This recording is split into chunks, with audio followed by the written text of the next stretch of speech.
Beberapa hari kemudian, Tetua Dong membawa seorang lelaki tua di tahap awal Dharma ke Gua Limuran dan memperkenalkannya kepada Limuran. Setelah Penatua Dong memperkenalkan mereka berdua, dia pergi dengan bijaksana, membiarkan mereka berbicara secara rinci. Saya dengar dari saudara senior Dong bahwa meskipun rekan Daois Zeng bukan seorang kultivator sekte kami, ia memiliki hubungan dekat dengan sekte kami. Benarkah itu? Tanya Limuran. Pak Tua Zeng mengangguk pelan dan mendesah, sejujurnya, leluhur saya dulunya adalah seorang tetua Istana Dewa Gu, memegang jabatan dan status yang tinggi. Status dan kedudukannya mungkin cukup untuk melindungi keturunan saya dan memungkinkan mereka memasuki Istana Dewa Gu secara langsung. Sayangnya, sebuah kecelakaan terjadi tahun itu. Meskipun sekte tidak menyalahkan kami, leluhur saya yang disalahkan, mengundurkan diri dari jabatannya, dan menghilang dari Istana Dewa Gu. Sejak saat itu, meskipun keturunan keluarga Zeng saya terus berkultivasi di Pulau Yunlan, tak satu pun dari mereka yang memasuki Istana Dewa Gu. Hati Limuran tergerak, dan dia bertanya, apakah kecelakaan yang terjadi tahun itu ada hubungannya dengan bunga pengusir serangga? Pak Tua Zeng menghela napas dan berkata, karena rekan Daois Li telah menunjukkannya, saya tidak akan menyembunyikannya lagi. Memang, tetua yang bertanggung jawab mengelola kolam bunga spiritual itu tak lain adalah leluhur keluarga Zeng kami. Dalam kecelakaan itu, banyak bunga spiritual rusak, yang paling parah adalah bunga pengusir serangga, yang langsung menyebabkan kepunahan totalnya. Tidak ada ruang untuk pemulihan. Meskipun sekte tidak menghukum leluhur kami, beliau sangat terpukul. Sejak saat itu, beliau mencari bunga pengusir serangga kemana-mana, mencari hampir di setiap pulau di Laut Selatan, baik besar maupun kecil, tetapi tetap tidak menemukan jejaknya. Beliau juga berpesan kepada keturunan keluarga Zeng, dari generasi ke generasi, untuk mengenang peristiwa ini dan menemukan bunga pengusir serangga tersebut serta menyerahkannya kepada Istana Dewa Gu sebagai kompensasi atas kelalaiannya. Lebih lanjut, beliau meninggalkan aturan leluhur hanya keturunan keluarga Zeng yang mendapatkan bunga pengusir serangga yang berhak bergabung dengan Istana Dewa Gu. Hati Limuran tergerak ketika mendengar ini, dan dia melanjutkan, jadi, meskipun ini terjadi ribuan tahun yang lalu, keluarga Zeng telah melestarikan metode budidaya bunga pengusir serangga, kan? Pak Tua Zeng mengangguk dengan sungguh-sungguh dan berkata, saya dengar dari rekan Daois Dong bahwa rekan Daois Li ingin menemukan metode untuk membudidayakan bunga pengusir serangga. Saya khawatir selain saya, tidak ada orang lain di Laut Selatan yang dapat memenuhi persyaratan rekan Daois Li. Karena pihak lain memiliki sesuatu yang diinginkannya, Limuran bertanya langsung, saya ingin metode budidaya bunga pengusir serangga. Saya ingin tahu syarat apa yang bersedia diberikan oleh rekan Daois Zeng agar saya bisa mendapatkan salinan metode budidayanya. Kekayaan Limuran dianggap cukup besar di kalangan kultivator setingkatnya, dan perjalanannya ke Kuil Gu telah memberinya sejumlah serangga dan harta karun Gu langka, yang semuanya sangat berharga untuk diperdagangkan. Selama Pak Tua Zeng tidak meminta harga yang terlalu tinggi, ia dapat dengan mudah memenuhi permintaannya. Pak Tua Zeng berkata tanpa ragu yang kuinginkan adalah bunga pengusir serangga. Bunga pengusir serangga, Limuran tertegun. Benar? Kata Pak Tua Zeng sambil tersenyum tipis. Kalau rekan Daois Li tidak punya bunga pengusir serangga atau bijinya, kenapa repot-repot mencari cara budidayanya kemana-mana? Aku juga tidak serakah. Beri aku beberapa biji, atau 2 bunga pengusir serangga, dan aku akan mengajarimu caranya tanpa ragu. Dan kalau aku mendapatkan bunga pengusir serangga itu, aku akan bisa memenuhi keinginan terakhir leluhurku. Ini adalah pilihan terbaik. Bagaimana menurutmu, rekan Daois Li? Hanya 2, Limuran menegaskan. Mendengar pertanyaan Limuran, Pak Tua Zeng tahu ada peluang. Ia berkata dengan penuh semangat, ya, sejujurnya, kepunahan bunga ini sepenuhnya disebabkan oleh faktor manusia dan kebetulan. Sebenarnya, membudidayakan bunga ini tidak sulit. Selama kau memiliki 2 bunga pengusir serangga atau beberapa biji bunga, kau bisa membudidayakan banyak bibit dalam 10 tahun. Setelah beberapa saat, kau bisa menanam kembali bunga pengusir serangga di kolam bunga spiritual Istana Dewa Gu. Dengan begitu, Zeng bisa bergabung dengan Istana Dewa Gu secara terbuka dan menghapus rasa malu atas kelalaian leluhur keluarga Zengku. Limuran ragu sejenak, lalu setuju baiklah, ayo kita lakukan. Sambil berbicara, ia mengeluarkan 2 kotak kayu berisi 7 atau 8 jimat dari tangannya. Limuran mengulurkan tangan kanannya, mengusap kotak kayu itu dengan telapak tangannya, dan mengeluarkan jimat-jimat yang ada di dalamnya. Kemudian, ia membuka kotak kayu itu dan menyerahkannya kepada Tuan Zeng. Di masing-masing dari 2 kotak kayu itu, ada bunga spiritual berwarna merah muda, yang memancarkan aroma samar. Itu bunga pengusir serangga. Pak Tua Zeng tahu itu benar setelah melihatnya sekilas, dan raut wajah gembira dan gembira terpancar di wajahnya. Tak pernah kusangka, ajaran leluhur keluarga Zeng yang telah diwariskan selama ribuan tahun akhirnya terwujud di tanganku. Pak Tua Zeng dengan hati-hati mengambil bunga spiritual itu, tangannya sedikit gemetar, matanya penuh keengganan untuk melepaskannya. Rekan Taois Zeng, metode kultivasi. Limuran terbatuk ringan dan mengingatkan. Haha, saking senangnya aku sampai hampir lupa. Pak Tua Zeng tersenyum malu, lalu mengeluarkan selembar batu giok yang telah ia siapkan sebelumnya dari tangannya dan melemparkannya ke Limuran. Limuran mengambil slip giok itu, menyuntikkan jejak kesadaran ilahi ke dalamnya, dan menelusuri informasi di dalamnya. Metode kultivasi ini memang tidak sulit. Limuran mengangguk diam-diam. Meskipun ia tidak memiliki pengalaman dalam mengolah ramuan dan obat-obatan spiritual, tampaknya ia bisa melakukannya.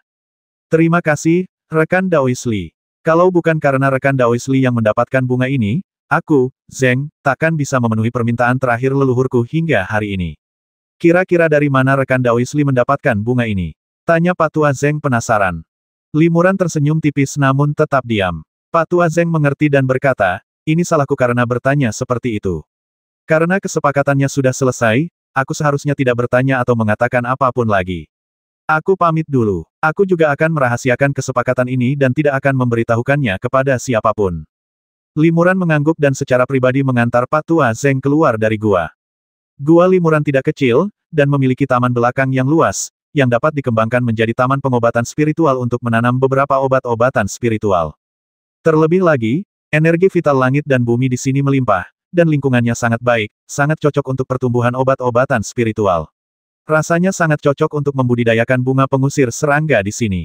Setelah kesepakatan antara aku dan Fang Daru selesai, aku akan mencari waktu untuk membuka kebun pengobatan spiritual di sini dan menanam beberapa tanaman dan bunga spiritual yang tidak digunakan untuk sementara waktu agar khasiat obatnya tidak hilang, pikir Limuran dalam hati. Setelah merapikan sedikit di dalam gua, dia datang ke aula resepsi Istana Dewa Gu. Pada saat ini, banyak kultivator tingkat Dharma berkumpul di aula resepsi. Beberapa dari mereka adalah tetua Istana Dewa Gu, tetapi lebih banyak lagi adalah kultivator dari luar sekte yang datang dari segala penjuru untuk mengagumi reputasinya. Setelah setiap perjalanan ke kuil Gu, beberapa pedagang akan memanfaatkan kesempatan untuk berkoordinasi dengan semua pihak dan mengadakan pameran lelang untuk para kultivator tingkat tinggi. Di antara harta karun yang dilelang, sebagian besar adalah harta karun alam dan berbagai protozoa serangga Gu yang diperoleh dari kuil Gu. Harta karun seperti itu sangat langka dan hanya akan bocor ke publik pada kesempatan seperti ini. Semua tetua kuil Gu secara alami memenuhi syarat untuk berpartisipasi dalam pelelangan semacam itu. Bagi para kultivator dari sekte luar, selain harus mencapai tahap fase Dharma, kekayaan, status, dan reputasi mereka juga penting untuk berpartisipasi dalam pelelangan semacam itu. Jika tidak, akan sulit untuk mendapatkan undangan dari penyelenggara. Dapat dikatakan bahwa para kultivator yang dapat berpartisipasi dalam pelelangan ini dianggap cukup bergengsi di antara para kultivator tahap fase Dharma di dunia kultivasi Laut Langit Selatan. Penyelenggara lelang ini adalah aliansi 10 toko teratas di pasar Yunlan, dan Fang Daru, pemilik pavilion Yao Yue, adalah salah satu anggota intinya. Limuran dan Fang Daru telah bersepakat sebelumnya bahwa semua harta benda yang dibawa Limuran akan dilelang oleh Fang Daru, dan Limuran pun membuat daftar harta benda yang dibutuhkannya, yang akan dibeli Fang Daru atas namanya. Jika kedua belah pihak memiliki harta karun yang dibutuhkan pihak lain dan nilainya sebanding, mereka dapat menukarnya dengan harta karun, yang tentu saja merupakan cara yang paling praktis. Namun, dalam banyak kasus, pedagang diharuskan untuk memediasi dan memulai transaksi multi-pihak, yang pada akhirnya memastikan bahwa setiap penggarap dapat menukar harta karun mereka dengan harta karun lain yang nilainya kurang lebih sama. Pedagang juga dapat memperoleh keuntungan yang signifikan dari hal ini. Yang lebih penting, setelah harta karun diserahkan kepada pedagang terkemuka untuk dilelang, informasi pemilik harta karun tidak akan terbongkar. Dengan demikian, meskipun Limuran melelang banyak harta karun, hanya Fang Daru yang akan mengetahuinya, dan tidak akan menjadi sensasi dan diketahui semua orang. Namun, saat Fang Daru menerima harta karun yang dibawa Limuran, dia sungguh terkejut, tetapi juga girang. Semakin banyak harta yang Limuran berikan untuk dilelang, semakin banyak keuntungan yang akan diperolehnya dan reputasinya juga akan meningkat, yang juga akan memperbaiki statusnya dan pavilion Yao Yue dalam 10 aliansi pedagang teratas. Limuran memperingatkan, beberapa harta karun ini bernilai tinggi dan hanya bisa ditukar dengan harta karun di daftarku. Beberapa di antaranya bernilai rata-rata dan bisa dilelang untuk mendapatkan batu roh tingkat tinggi. Fang Daru langsung setuju, jangan khawatir, rekan Daois Li. Selama pelelangan, aku bisa berkomunikasi diam-diam denganmu menggunakan jimat transmisi suara. Selama kau tidak setuju, aku tidak akan melelangnya. Mengenai harta karun dalam daftarmu, 7 atau 8 sudah ditemukan. Aku juga sudah mengundang para pemilik harta karun ini ke pelelangan. Aku pasti akan berusaha agar mereka mau menukarkannya, dan pada akhirnya harta karun itu akan jatuh ke tanganmu. Limuran mengangguk dan memasuki aula. Limuran awalnya berencana untuk duduk di sudut yang tidak mencolok, tetapi banyak rekan muridnya segera menyambutnya dengan hangat, jadi dia tidak punya pilihan selain duduk bersama para tetua di barisan depan kursi yang disiapkan untuk para tetua Istana Dewa Gu. Sedangkan bagi para kultivator sekte luar, bahkan mereka yang telah mencapai tahap akhir Dharmakaya, mereka hanya dapat duduk jauh di barisan belakang. Limuran melirik para biksu di belakangnya, dan ekspresinya tiba-tiba berubah. Dia ada di sini juga. Limuran terkejut. Di suatu sudut terpencil, ia melihat seorang lelaki tua di tahap akhir Dharma, yang merupakan biksu misterius yang pernah bertarung dengannya di Kuil Gu. Orang tua itu jelas juga melihat Limuran, tersenyum kecil, dan mengangguk padanya dengan penuh arti. Limuran langsung teringat beberapa kejadian di lantai 8 dan 9 Istana Dewa Gu, yang baru saja memicu batasan di benaknya. Tiba-tiba ia merasakan sakit yang tajam di kepalanya, dan ia tak bisa menahan diri untuk mengerutkan kening dan mendengus. Apa yang terjadi, saudara muda Li? Tanya Penatua Lin penasaran. Tidak apa-apa, aku hanya bertemu teman lama. Aku pergi untuk menyapanya, kata Limuran dengan tenang. Karena sudah dikenali oleh pihak lain, ia pun berinisiatif menghampiri lelaki tua itu, membungkuk, dan berkata, nama saya Limuran. Bagaimana saya harus memanggil Anda? Saya Si Feng dari Sekte Jiemi, senang bertemu dengan Anda, rekan Daois Li. Pria tua itu pun berdiri dan dengan sopan membalas sapaannya. Bagi orang luar, mereka berdua hanya sekadar pertemuan biasa. Siapa sangka ada begitu banyak dendam dan rahasia di antara mereka. Jadi, ini rekan Daois Si, kata Limuran melalui transmisi suara, rekan Daois Si, Anda mungkin datang ke sini khusus untuk menemui saya. Saya ingin tahu apakah Anda punya instruksi untuk saya. Pak Tua Si menggelengkan kepala dan berkata melalui transmisi suara, haha, rekan Daois Li, kau terlalu khawatir. Aku memang datang ke sini untuk pelelangan, dan aku cukup terkejut melihat rekan Daois Li di sini. Lagi pula, guruku sudah mengunjungi rekan Daois Li dan memberinya sebuah harta karun, jadi kenapa aku harus repot-repot melakukan ini lagi? Limuran mengangguk diam-diam. Tampaknya orang-orang Sekte Jiemi sangat percaya pada batasan pikiran ilahi. Selama batasan itu masih berlaku, Limuran tidak akan bisa mengungkapkan rahasianya. Karena itu, mereka tidak mengganggu Limuran lagi akhir-akhir ini. Inilah sebabnya Limuran bersembunyi di Istana Dewa Gu sepanjang hari. Jika dia meninggalkan pulau tanpa izin, siapa yang tahu berapa banyak masalah yang akan dia hadapi. Kalau begitu, aku berharap rekan Daois Si dapat memenangkan harta karun yang diinginkannya. Limuran tersenyum, menangkupkan tinjunya dan membungkuk, lalu berpamitan dan kembali ke tempat duduknya. Orang tua Si pun membalas salam tersebut dengan memberi hormat dengan tinju, memperhatikan Limuran duduk, lalu duduk kembali di kursinya, bersikap dengan sangat normal. Komunikasi antara keduanya sangat umum, sehingga tidak banyak menarik perhatian. Tidak lama kemudian, pelelangan resmi dimulai, dan harta karun pun diungkap satu demi satu dan disiapkan untuk dilelang.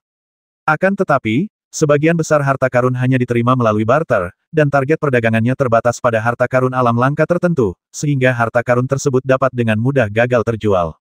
Adapun harta karun yang bersedia dilelang untuk mendapatkan batu roh, mereka menyebabkan perebutan dan seringkali terjual dengan harga yang sangat tinggi.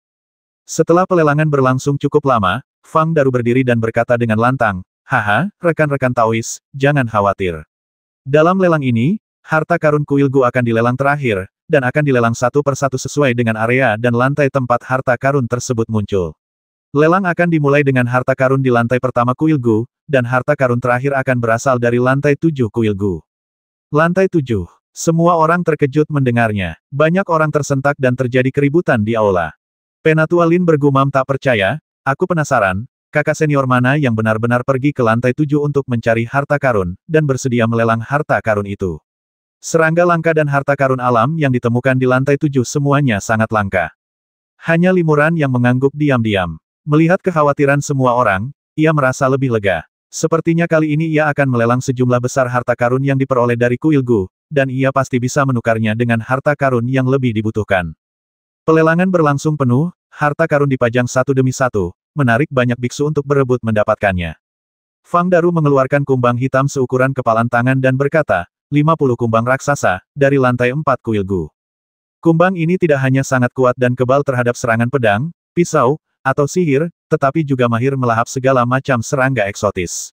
Mereka hampir tak tertandingi di 4 lantai pertama Kuil Gu dan merupakan protozoa dengan potensi yang sangat besar. Kumbang ini tidak dijual untuk batu roh atau satuan, tetapi hanya ditukar dengan harta berikut pasir pengubah darah, lem pengental tulang. Penatua Feng, yang duduk di barisan depan, tiba-tiba berdiri dan mengerutkan kening. Mungkinkah rekan Daois Fang salah? Aku memang melelang beberapa kumbang raksasa, tapi jumlahnya hanya sekitar selusin.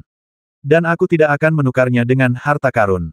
Aku akan menukarnya dengan beberapa herba ajaib dan herba obat yang sangat bermanfaat untuk teknik kultivasi yang menggunakan air. Fang Daru tersenyum tipis dan berkata, rekan Daois Feng salah paham. Kumbang-kumbang raksasa ini tidak dibasmi oleh rekan Daois Feng. Malahan, selain rekan Daois Feng, rekan Daois lain dari Istana Dewa Gu juga membasmi kumbang-kumbang raksasa itu. Kakak senior mana yang mendapatkan informasi ini? Kau berhasil menangkap begitu banyak kumbang raksasa. Aku sangat mengagumimu. Tetua Feng tercengang. Ia melirik teman-teman sekelasnya dan duduk kembali dengan ekspresi terkejut. Pendeta Tao Jiyan juga ada di sana. Ia tak kuasa menahan diri untuk tidak menatap Limuran. Limuran pernah membawa beberapa kumbang raksasa untuk diperdagangkan dengannya. Tak heran jika sebagian besar kumbang raksasa yang dilelang kemungkinan besar miliknya. Limuran tetap tenang, seolah-olah masalah itu tidak ada hubungannya sama sekali dengan dirinya. Fang Daru mengeluarkan pedang-pedang berharganya dan beberapa mantra sihir, serta mengeluarkan beberapa serangga aneh lainnya, memperlihatkan tubuh tangguh kumbang raksasa dan kemampuan melahapnya di depan umum, yang langsung menarik perhatian banyak pembudidaya. Akhirnya, seorang biksu sekte luar di tahap tengah fase Dharma mengganti kumbang raksasa ini dengan lem tulang. Aku tak pernah menyangka kumbang raksasa ini bisa ditukar dengan harta karun seperti lem pemadat tulang. Limuran diam-diam gembira. Menurutnya, harta karun pemurnian tubuh tingkat tinggi jelas jauh lebih berharga daripada serangga aneh ini. Namun, di mata kultivator lain, harta karun pemurnian tubuh tidak berguna bagi mereka. Harta karun pemurnian tubuh biasa digunakan untuk membudidayakan binatang spiritual dan serangga. Akan sangat disayangkan jika harta karun pemurnian tubuh tingkat tinggi digunakan dengan cara ini. Jika harta karun tersebut dapat ditukar dengan beberapa obat dan pil spiritual yang bermanfaat bagi kultivasi mereka atau serangga aneh dengan potensi besar, itu juga akan sangat hemat biaya. Lelang berlangsung selama 3 hari 3 malam sebelum berakhir dengan sukses. Harta karun terakhir dari lelang tersebut adalah 2 serangga langka, kupu-kupu fluoresensi dan lebah hijau beracun, yang dibawa Limuran dari area lantai 7. Limuran juga berhasil menggunakan kedua serangga aneh ini untuk ditukar dengan beberapa harta yang sangat bermanfaat bagi pengembangan spiritualnya. Kali ini, Limuran mendapatkan banyak serangga aneh dan berbagai harta karun dari kuil Gu. Sebagian besar harta karun tersebut dilelang untuk ditukar dengan harta karun yang lebih penting baginya dan sangat berguna dalam latihan spiritual serta keterampilan pemurnian tubuhnya. Namun, ia tidak melelang bunga pengusir serangga. Bahkan saat berada di kuil Gu, ia enggan menggunakannya. Pertama, ia cukup kuat dan biasanya tidak membutuhkannya. Kedua, persediaan bunga itu terbatas, dan menggunakan satu berarti berkurang satu. Sementara itu, kuil Gu dipenuhi serangga aneh, yang dapat dilindungi sementara oleh bunga pengusir serangga. Terakhir, ketika Limuran dikelilingi oleh serangga terbang yang tak terhitung jumlahnya di lantai 9 dan harus pergi, banyaknya serangga aneh itu membuat penggunaan bunga pengusir serangga pun tidak akan membantu, jadi ia tidak ingin menggunakannya. Sekarang setelah ia memperoleh metode budidaya bunga ini, ia harus lebih menghargainya asalkan ia dapat membudidayakan bunga ini dalam jumlah besar, bunga ini akan mempunyai manfaat luar biasa lainnya di masa mendatang. Selain itu, Limuran tidak memperdagangkan serangga hantu yang diperolehnya di area tingkat ke-9. Sekilas, kemampuan menyerang dan bertahan serangga ini memang tidak sebaik lebah hijau beracun atau kupu-kupu fluoresen, tetapi serangga ini memiliki potensi besar. Selama dibudidayakan dengan benar, manfaatnya akan luar biasa. Karena serangga ini dapat melahap nafas para pembudidaya dan makhluk hidup lainnya, ia dapat berubah wujud menjadi makhluk hidup lain dan menggunakan sebagian kekuatan magis makhluk hidup tersebut. Limuran berencana untuk membudidayakan serangga ini sebagai serangga penentu kehidupannya sendiri, dan membiarkannya menyerap napasnya sepanjang waktu seiring waktu, serangga ini akan mampu berubah menjadi dirinya sendiri, dan bahkan memiliki beberapa kekuatan magisnya sendiri. Hal ini tidak hanya dapat membingungkan mata dan telinga musuh saat berperang melawan musuh, tetapi juga sangat meningkatkan kekuatan Anda sendiri. Adapun serangga aneh lainnya, meskipun mereka juga memiliki potensi besar dan dapat sangat berguna di masa depan jika dibudidayakan dengan cermat, Limuran sudah memiliki Gu Api Langit, dan berencana untuk mencurahkan seluruh energinya untuk membudidayakan serangga hantu sebagai Gu kelahirannya, sehingga ia tidak memiliki lebih banyak sumber daya dan upaya untuk membudidayakan terlalu banyak serangga Gu. Ia pun menyerah dan menukarnya dengan beberapa harta karun yang akan lebih berguna untuk latihannya di masa depan. Setelah pelelangan berakhir, Limuran tahu bahwa ia telah menukar banyak harta karun. Awalnya ia merasa senang, tetapi ketika meninggalkan aula, ia tiba-tiba merasakan sakit di kepalanya tanpa alasan. Limuran mengerutkan kening dan menoleh ke belakang. Benar saja, Pak Tuasi dari Sekte Jimmy sedang menatapnya sambil tersenyum, dan ada makna yang dalam di matanya. Teman Li, selamat tinggal. Jangan terlalu memikirkan hal-hal yang tidak seharusnya kau pikirkan. Ada beberapa hal yang lebih baik dilupakan sepenuhnya dan langsung dihapus dari pikiranmu. Ini akan menghemat banyak masalah, kata Pak Tuasi melalui transmisi suara, lalu pergi dengan angkuh. Limuran tertekan, tetapi tidak ada yang dapat dilakukannya. Ia langsung kembali ke guanya. Tak lama kemudian, Fang Daru datang untuk meminta pertemuan dan membawakannya sejumlah besar harta karun yang diperoleh dari pelelangan. Wajah Fang Daru penuh kegembiraan. Jelas bahwa setelah lelang ini, ketenarannya akan meningkat pesat, dan tentu saja ia akan menghasilkan banyak uang di masa depan. Fang Daru juga sangat berterima kasih kepada Limuran. Ia tidak membebankan biaya apapun kepada Limuran untuk pelelangan ini, melainkan memberinya beberapa harta karun. Limuran tidak sopan dan menerima semuanya. Setelah mengantar Fang Daru pergi, Limuran mengerutkan kening dan berpikir keras. Tampaknya pembatasan ini tetap menjadi bahaya tersembunyi dalam kesadaran ilahi, gumam Limuran. Ketika Limuran menelan pil hati murni yang diberikan kepadanya oleh Taoist Tianling, dia telah menemukan bahwa pil itu telah dirusak, tetapi tampaknya tidak terlalu kuat. Jika pil ini hanya berisi beberapa racun aneh, Limuran tidak akan takut sama sekali, karena dia telah meminum mutiara anti racun, yang dapat menahan toksisitas berbagai racun aneh. Namun, ia menemukan bahwa, seperti yang dikatakan Taoist Tianling, pil ini mengandung sedikit batasan kesadaran ilahi yang menyegel sebagian kesadaran ilahinya. Cara termudah untuk menghilangkan segel ini adalah, seperti yang dikatakan Pak Tuasi, dengan langsung menghapus bagian pikiran Yu Cui yang tersegel, sehingga ia kehilangan seluruh bagian tersebut dan juga kehilangan sebagian ingatannya. Meskipun hal itu akan membuatnya kehilangan sebagian pikirannya, hal itu akan membebaskannya sepenuhnya dari belenggu. Jika aku tidak ingin kehilangan ingatanku, aku khawatir aku hanya bisa menggunakan cara kedua, kata Limuran dalam hatinya. Alasan mengapa ia dengan sukarela menelan pil hati murni yang telah dirusak itu bukan hanya karena ia terpaksa melakukannya oleh situasi, tetapi juga karena alasan penting lainnya, yaitu Taiksu Sutra. Taiksu Sutra adalah metode khusus untuk mengembangkan kesadaran ilahi. Jika seseorang berhasil mengembangkan Taiksu Sutra, tidak hanya kekuatan kesadaran ilahi akan meningkat pesat, tetapi juga akan memiliki kekuatan magis yang istimewa dan dahsyat dalam penggunaan kesadaran ilahi. Melenyapkan batasan-batasan yang tertanam dalam pikiran seseorang pada dasarnya sulit.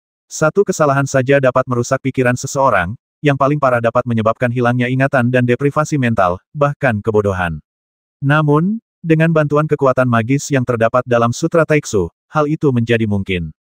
Limuran kini telah memperoleh sejumlah besar pil fase padat, dan ia hanya perlu meluangkan waktu untuk bermeditasi dan berlatih agar kekuatan magisnya perlahan-lahan meningkat. Jika ia tidak mempertimbangkan hambatan dalam latihannya, cukuplah baginya untuk berlatih hingga tahap tengah fase Dharma. Ia juga menukarkan banyak harta karun untuk pemurnian tubuh di pelelangan. Selain itu, ia mengambil dan memurnikan saripati katak kuno berusia 10.000 tahun, dan bahkan berkesempatan untuk mulai berlatih pemurnian tubuh tingkat ke-6 terlebih dahulu. Mengenai latihan kesadaran spiritual, Limuran selama ini menderita karena ketidakmampuannya menyelesaikan latihan tingkat pertama Taiksu Sutra. Kini ia juga telah menukarkan banyak harta karun yang sangat penting untuk latihan kesadaran spiritualnya, dan pil pemurnian yang ia minum juga memiliki beberapa manfaat untuk latihan kesadaran spiritualnya. Sangat mungkin untuk mencapai kemajuan lebih lanjut.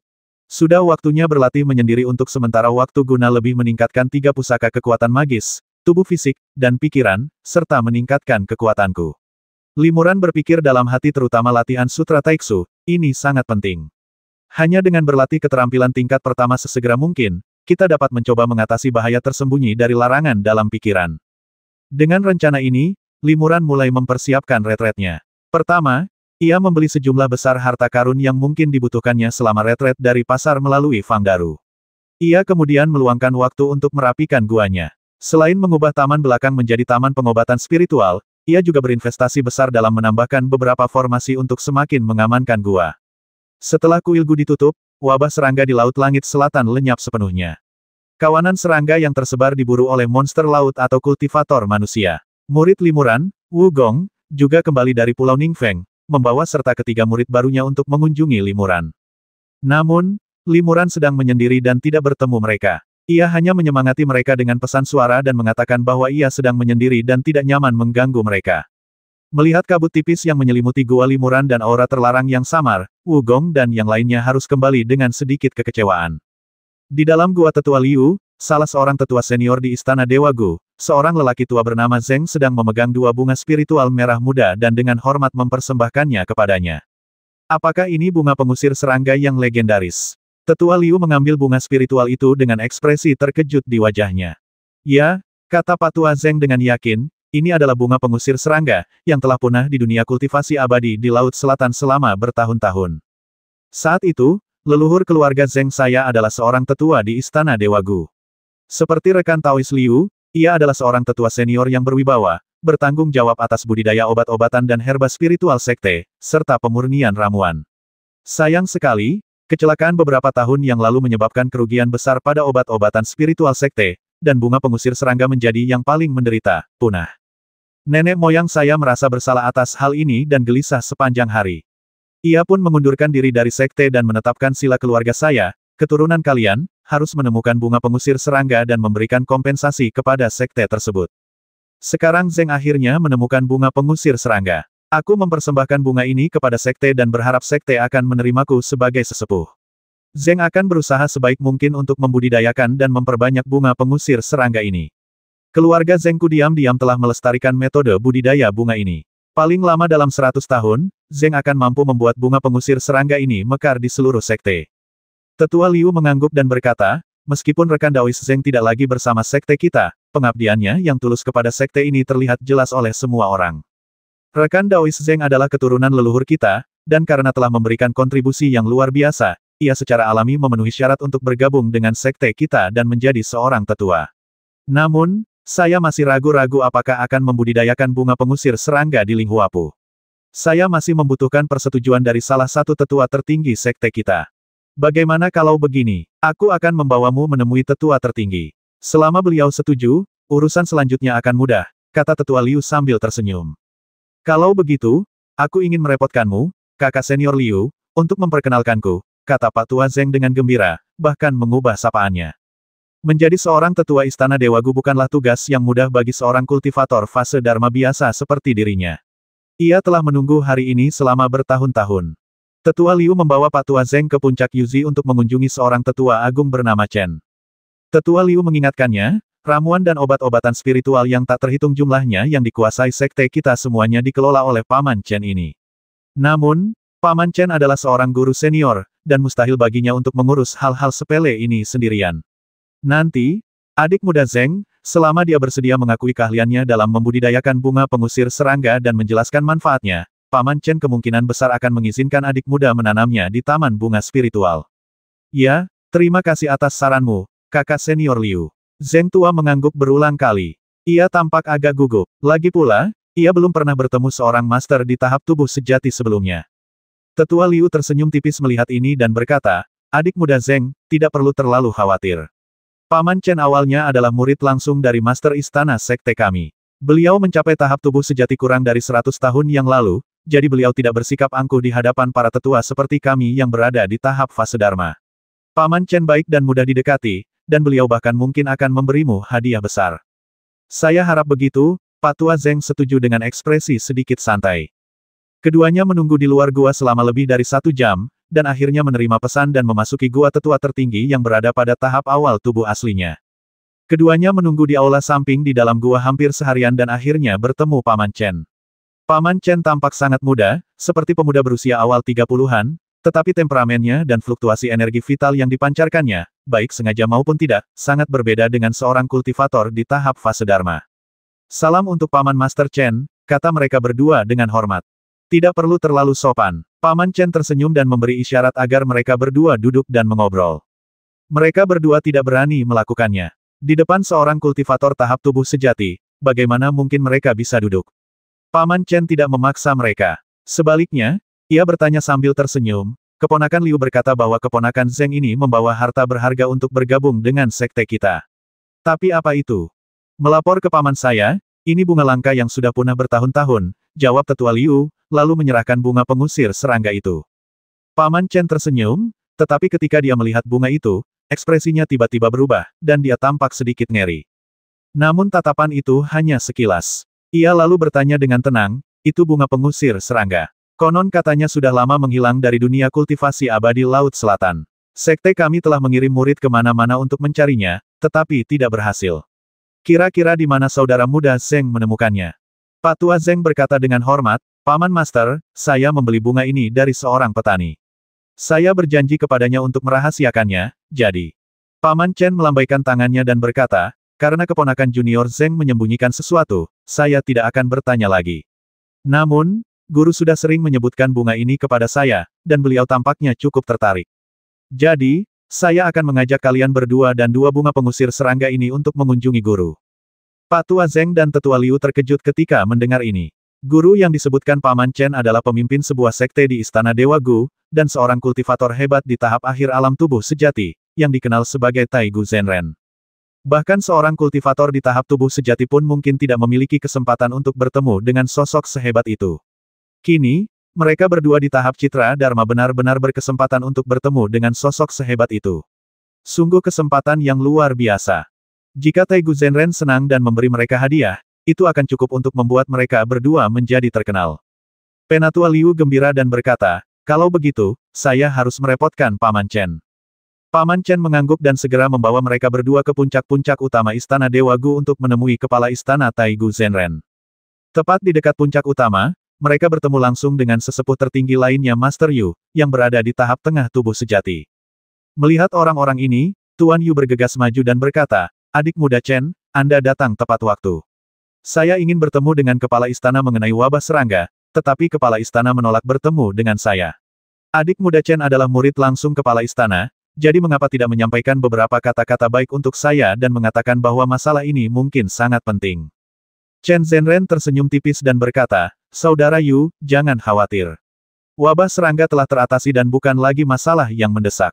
Tidak akan terlambat untuk melaporkannya kepada guru nanti. Begitukah? Tuan Yu mengerutkan kening dan berkata, lalu, saudara muda Chen membawa dua orang junior untuk mengunjungi kepala istana. Mungkinkah ada sesuatu yang sangat penting, bahkan lebih penting daripada wabah serangga itu? Tuan Yu menatap dingin ke arah Tetua Liu dan dua orang lainnya. Mereka terkejut oleh tatapannya. Tetua Liu buru-buru menjelaskan, adik muda Zeng membawa dua bunga pengusir serangga, jadi. Bunga pengusir serangga, Tuan Yu tertegun. Bukankah bunga ini sudah punah? Tetua Liu dan Pak Tua Zeng hendak menjelaskan secara rinci, tetapi Tuan Chen melambaikan tangan dan berkata sambil tersenyum, ini belum dikonfirmasi. Setelah saya melapor kepada Tuan, saya akan melaporkan detailnya kepada Saudara Yu. Setelah mengatakan ini, dia membungkuk dan terbang menuju aula puncak utama bersama Tetua Liu dan dua orang lainnya. Mungkin karena Master Chen adalah murid langsung dari Palace Master, dia pun segera diterima, dan mereka bertiga pun menghilang ke dalam area terlarang di dalam gua. Tuan Yu sedikit mengernyit, dia samar-samar merasa pasti ada sesuatu yang mencurigakan terjadi. Tunggu saja di sini. Setelah mereka keluar, aku akan mencari tahu kebenarannya. Mengenai wabah serangga, aku hanya punya beberapa dugaan awal dan belum ada kesimpulan yang jelas. Aku khawatir kepala istana tidak mau menyelidikinya lebih lanjut, gumam Tuan Yu dalam hati. Meskipun dia adalah seorang pendekar tingkat menengah tubuh sejati, dan sudah menjadi tokoh berpengaruh di dunia kultivasi abadi, dia tetap saja hanya seorang tetua agung biasa di hadapan Master Istana Dewa Gu, pendekar tingkat akhir tubuh sejati, dan tidak dapat bertemu dengan pendekar tingkat agung itu kapanpun. Di aula gua di puncak utama Istana Dewa Gu, Tetua Liu dan Pak Tua Zeng sama-sama gugup sekaligus gembira. Mereka benar-benar melihat kepala istana, Taigu Zenren. Namun, Master Taigu ini tidak muncul secara langsung, melainkan duduk di balik tirai yang digulung itu juga merupakan harta karun yang berharga. Meskipun dapat berkomunikasi dengan suara, tirai itu dapat menghalangi pikiran spiritual, sehingga mustahil bagi Tetua Liu dan yang lainnya di luar tirai untuk menyelidiki, dan mereka tidak berani menyelidiki wujud asli Master Taigu. Akan tetapi, jika dilihat dari suara Master Taigu yang berat dan tua, dia seharusnya adalah seorang pria yang sangat tua, sesuai dengan rumor yang mengatakan bahwa Master Taigu telah berlatih selama ribuan tahun. Ini benar-benar bunga pengusir serangga. Setelah Tetua Liu dan Pak Tua Zeng mempersembahkan bunga-bunga spiritual, suara terkejut Guru Taigu terdengar dari balik tirai, bahkan ada sedikit nada jijik dalam suaranya. Dari mana kamu mendapatkan bunga ini? Tanya Guru Taigu dengan tenang. Aku mendapatkan bunga ini melalui transaksi, jawab Pak Tua Zeng jujur. Di hadapan guru seperti itu, sangat sulit untuk berbohong. Oh, siapa yang memperdagangkan bunga ini? Tanya Master Taigu. Baiklah, aku sudah berjanji pada orang itu untuk menjaga rahasia ini, jadi. Pak Tua Zeng ragu-ragu, tampak malu. Tak perlu kukatakan, aku akan mencarinya sendiri. Suara dingin Taigu Zenren terdengar. Begitu ia selesai berbicara, tirai tiba-tiba bergerak, dan embusan angin tak terlihat bersiul darinya, menyapu lelaki tua Zeng. Yang terakhir langsung melesat ke udara. Tak hanya kekuatan sihirnya yang mengeras, tubuhnya pun seakan kehilangan kendali dan tanpa sadar terhempas ke dalam tirai yang bergulung-gulung. Dari balik tirai, lelaki tua Zeng mengeluarkan suara terkejut, dan kemudian tidak ada gerakan lagi. Wajah tetua Liu berubah drastis, dia begitu ketakutan hingga jiwanya keluar dari tubuhnya, tetapi dia tetap tidak berani bergerak. Bahkan Chen Zhenren yang berdiri di sana sangat terkejut dan tidak mengerti mengapa gurunya melakukan ini. Sesaat kemudian, suara Taigu Zhenren terdengar dari balik tirai. Baiklah, saya menemukan informasi yang saya butuhkan. Apakah sekte kita memiliki seorang tetua di tahap awal alam Dharma bernama Limuran? Guru Chen menatap tetua Liu dengan pandangan bertanya. Itulah orangnya, jawab penatua Liu cepat-cepat. Itu bunga pengusir serangga yang dia ambil, dan kemungkinan besar dia masih punya beberapa lagi di tangannya, kata Master Taigu dengan nada penuh kebencian. Ternyata itu dia, tetua Liu terkejut. Master Taigu kemudian menoleh kepada Master Chen dan berkata, saya telah mengeluarkan perintah hukuman mati. Bunga pengusir serangga adalah bunga terlarang. Siapapun yang menanamnya secara diam-diam akan dibasmi tanpa ampun. Orang ini telah saya eksekusi. Saya serahkan anak bermargali itu kepada Anda. Namun, Anda harus mencari tahu dari mana dia mendapatkan bunga ini dan melapor kembali kepada saya. Perintah pemusnahan. Apa bahaya yang ditimbulkan bunga ini? Kenapa bunga ini terdaftar sebagai bunga terlarang?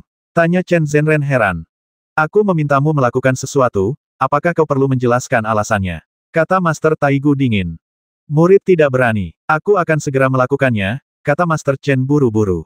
Meskipun ia seorang kultivator di tahap tubuh sejati, ia tampak sedikit ketakutan setelah ditegur oleh Master Taigu. Selesaikan saja masalah ini secara diam-diam, tak perlu dipublikasikan, Master Taigu memperingatkan lagi. Baik, Chen Zhenren menyetujui dengan hormat, lalu pergi bersama tetua Liu. Setelah meninggalkan gua, Chen Zhenren menghela napas lega dan berkata kepada tetua Liu, adik Liu juga mendengar apa yang guru katakan tadi. Kau harus diam-diam mengatur agar bunga pengusir serangga itu tidak muncul lagi di hadapan sekte kita. Sedangkan untuk anak bermargali itu, kau juga harus menangkapnya hidup-hidup dan membawanya kepadaku untuk diinterogasi. Penatua Liu mengerutkan kening dan berkata dengan susah payah, saya khawatir saya tidak dapat menangkap saudara muda Li hidup-hidup. Chen Zhenren tercengang. Apa maksudmu? Dia hanya seorang kultivator tahap Dharma awal, dan kau adalah sesepuh senior di tahap Dharma akhir. Dengan tingkat kultivasi dan statusmu, seharusnya tidak masalah bagimu untuk menghadapi anak bermargali itu. Tetua Liu menggelengkan kepala dan berkata, adik muda Li bukanlah kultivator tahap awal fase Dharma biasa. Ia pernah secara terbuka mengalahkan seorang tetua tahap menengah fase Dharma di pertemuan tetua.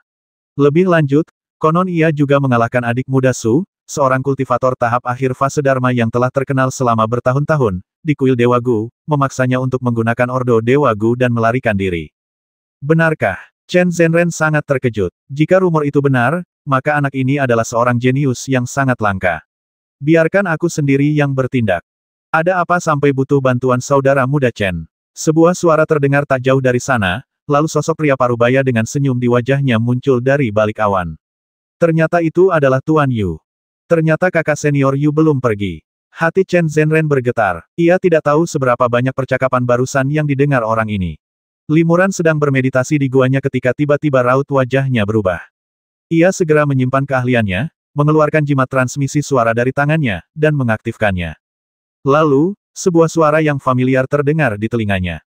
Mendengar hal ini, Limuran segera membuka lorong di dalam gua dan dengan hormat menyambutnya keluar. Murid memberi salam kepada guru, kata Limuran. Orang yang datang adalah Guru Yu, yang baru saja ia sapa. Yu Zhenren melambaikan tangannya dan berkata, ini hanya kloningan guruku.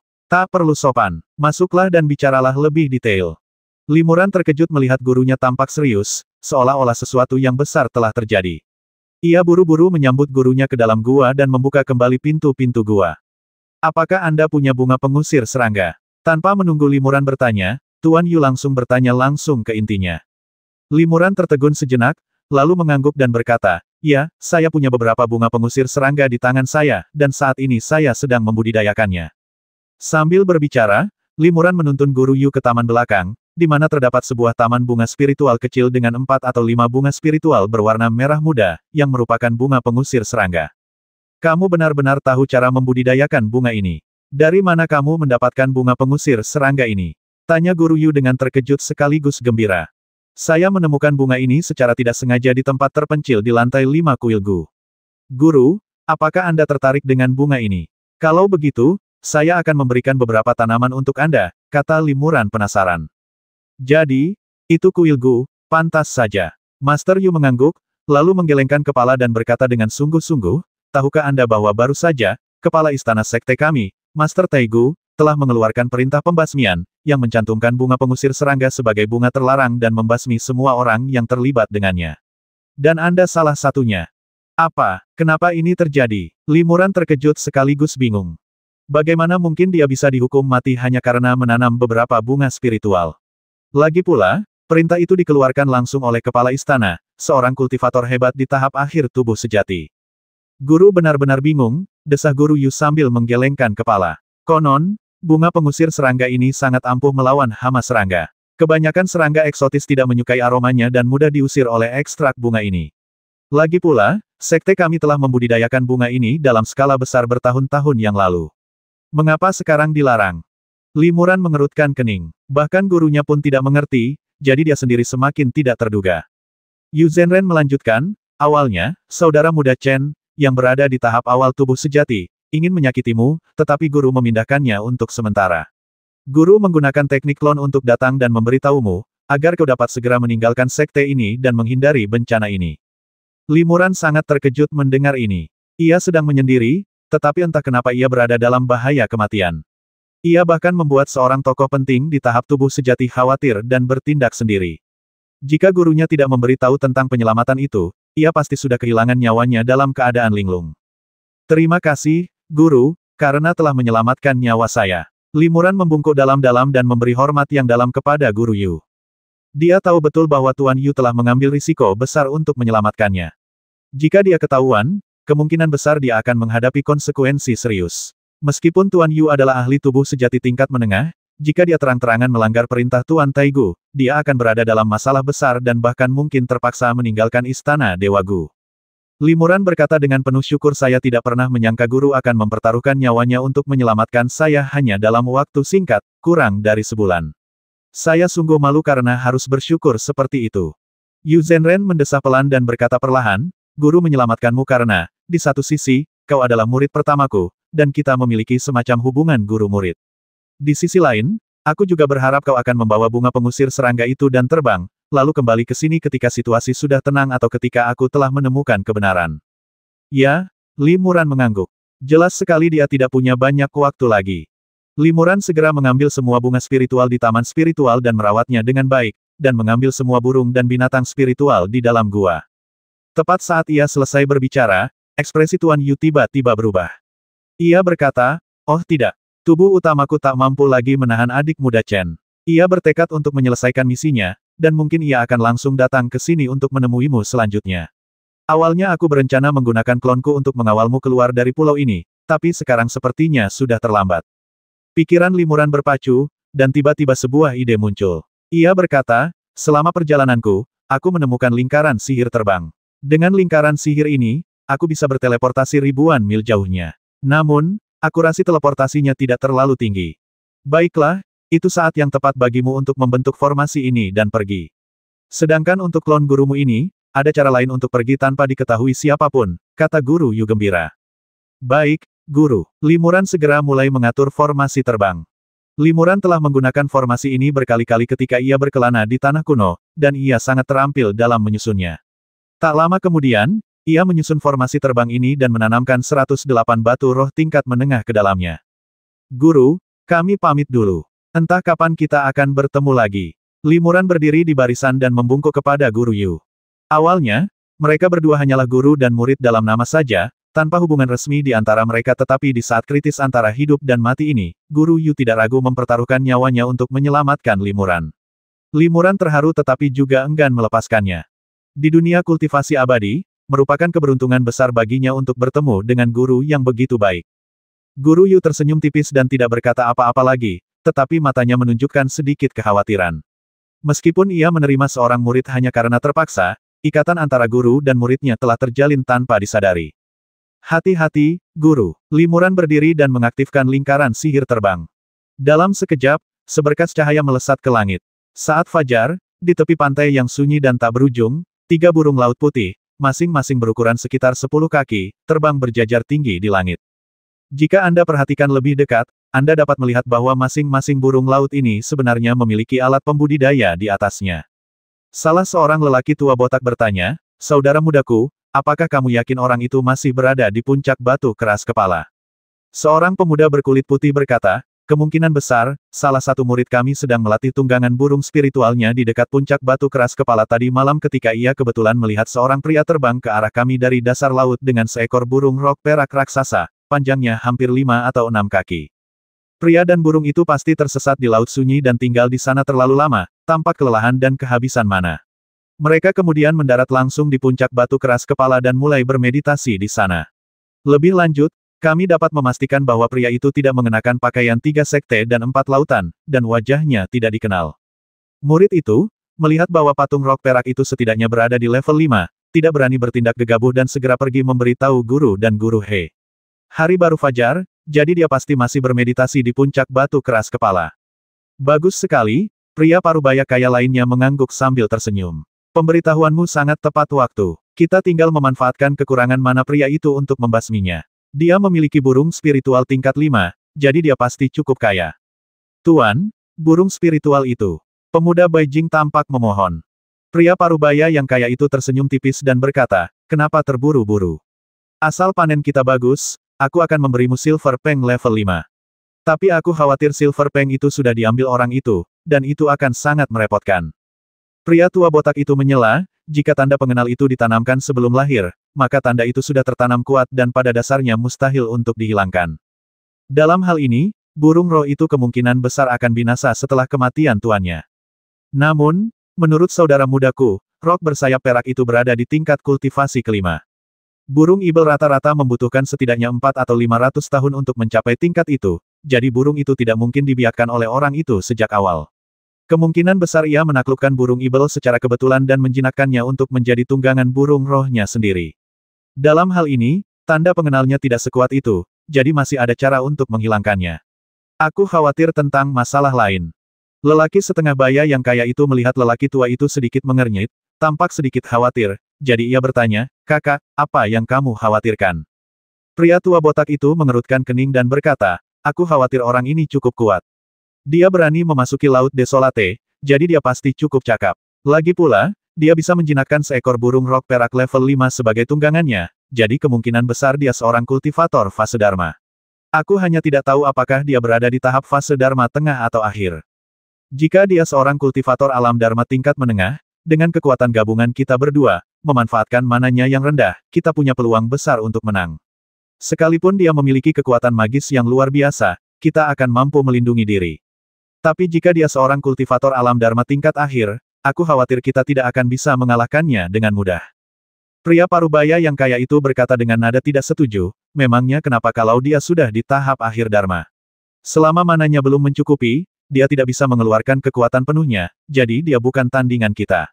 Jangan terburu-buru bertindak. Kita uji kekuatannya dulu dengan kata-kata. Kalau dia memang seorang kultivator tahap akhir Dharma, dan sepertinya menyembunyikan kekuatan aslinya, maka hal terburuk yang bisa terjadi adalah kita bisa berbalik dan pergi begitu saja. Ayo kita lakukan." Lelaki tua itu mengangguk. Mereka bertiga terbang sangat cepat di atas burung-burung laut, dan tak lama kemudian mereka melihat sebuah puncak batu gundul berdiri di atas laut. Puncak ini terbentuk secara alami, seperti batu besar yang jatuh ke pantai, dan disebut puncak batu keras kepala. Tentu saja, masih di sana. Pria parubaya yang kaya itu melirik puncak batu keras kepala dan wajahnya tiba-tiba berseri-seri. Di bawah sinar matahari pagi, ia bisa melihat sesosok duduk bersila di puncak-puncak batu keras kepala. Ketiganya dengan cepat mendarat di puncak batu keras kepala, dan ketiga burung laut itu terbang menjauh dan berputar-putar di dekatnya. Burung laut ini juga merupakan jenis burung ibel tingkat rendah. Mereka terbang cepat, tetapi kekuatan magis mereka terbatas dan temperamen mereka relatif damai. Kebanyakan dari mereka ditangkap oleh biksu di sekitar dan digunakan sebagai tunggangan. Pria parubaya yang kaya itu dengan saksama mengamati biksu muda yang duduk bersila dengan mata sedikit terpejam tak jauh darinya. Kemudian, raut wajahnya menjadi lebih tenang dan ia berkata pelan, Haha, ternyata kekhawatiranku tidak perlu untuk seorang biksu yang baru berada di tahap awal Dharma. Pria tua botak itu menyentuh kepalanya dan tersenyum tipis. Memang, aku terlalu khawatir. Dengan tingkat kultivasi kita berdua, yang satu berada di tahap awal Dharma dan yang lainnya di tahap tengah Dharma, menghadapi seorang kultivator di tahap awal Dharma dengan mana yang tidak mencukupi, sungguh tidak perlu khawatir. Kedua lelaki itu terbang ke arah pemuda yang sedang bermeditasi, satu di sebelah kiri dan satu di sebelah kanan, mengelilinginya dari depan dan belakang. Pemuda itu tetap tidak bergerak, berkonsentrasi pada meditasinya, tampaknya tidak menyadari bahaya yang mendekat. Ayo kita lakukan. Pria tua itu menatap pria parubaya itu, lalu mereka berdua menyerang bersamaan. Pria parubaya yang kaya itu membuka mulutnya dan memanggil cermin biru seukuran telapak tangan. Ia memegang cermin itu dan menggoyangkannya dengan lembut. Seketika, cahaya biru murni bersinar di cermin. Cahaya biru itu perlahan berkumpul di udara, membentuk awan biru yang semakin besar.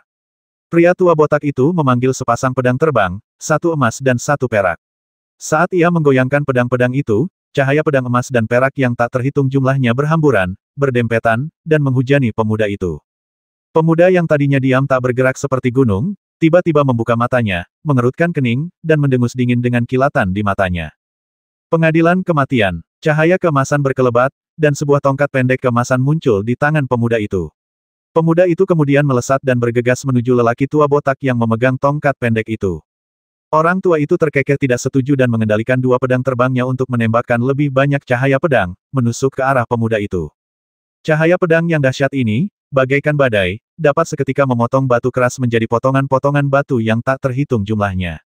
Akan tetapi, pemuda itu terus menyerbu ke depan seolah-olah tidak melihat apapun, dan langsung terjun ke dalam cahaya pedang tanpa menghindar atau menghindarinya. Cahaya pedang yang tak terhitung jumlahnya ini menembus pemuda itu, tetapi tidak menembus lubang-lubang tak terhitung jumlahnya di tubuh pemuda itu seperti yang diharapkan lelaki tua itu. Sebaliknya, cahaya pedang itu hanya meninggalkan luka-luka kecil berdarah di kulit pemuda itu. Bekas-bekas pedang di tubuh pemuda itu sama sekali bukan luka. Cahaya keemasan samar muncul di tubuhnya, dan bekas-bekas pedang itu segera pulih seolah-olah tidak pernah terjadi. Apa yang terjadi? Apakah dia punya harta karun pelindung? Atau dia seorang kultivator tubuh yang sangat langka? Pria tua itu terkejut dan tampak tertegun. Pada saat itu, pemuda itu menerobos pedang-pedang yang tak terhitung jumlahnya dan menyerbu ke arah lelaki tua itu, lalu mengangkat tangannya untuk memukulnya dengan tongkat.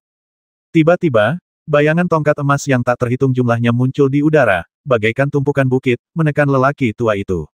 Bahkan sebelum mereka mendekat, sebuah kekuatan penghancur yang luar biasa dahsyat menyelimuti lelaki tua itu.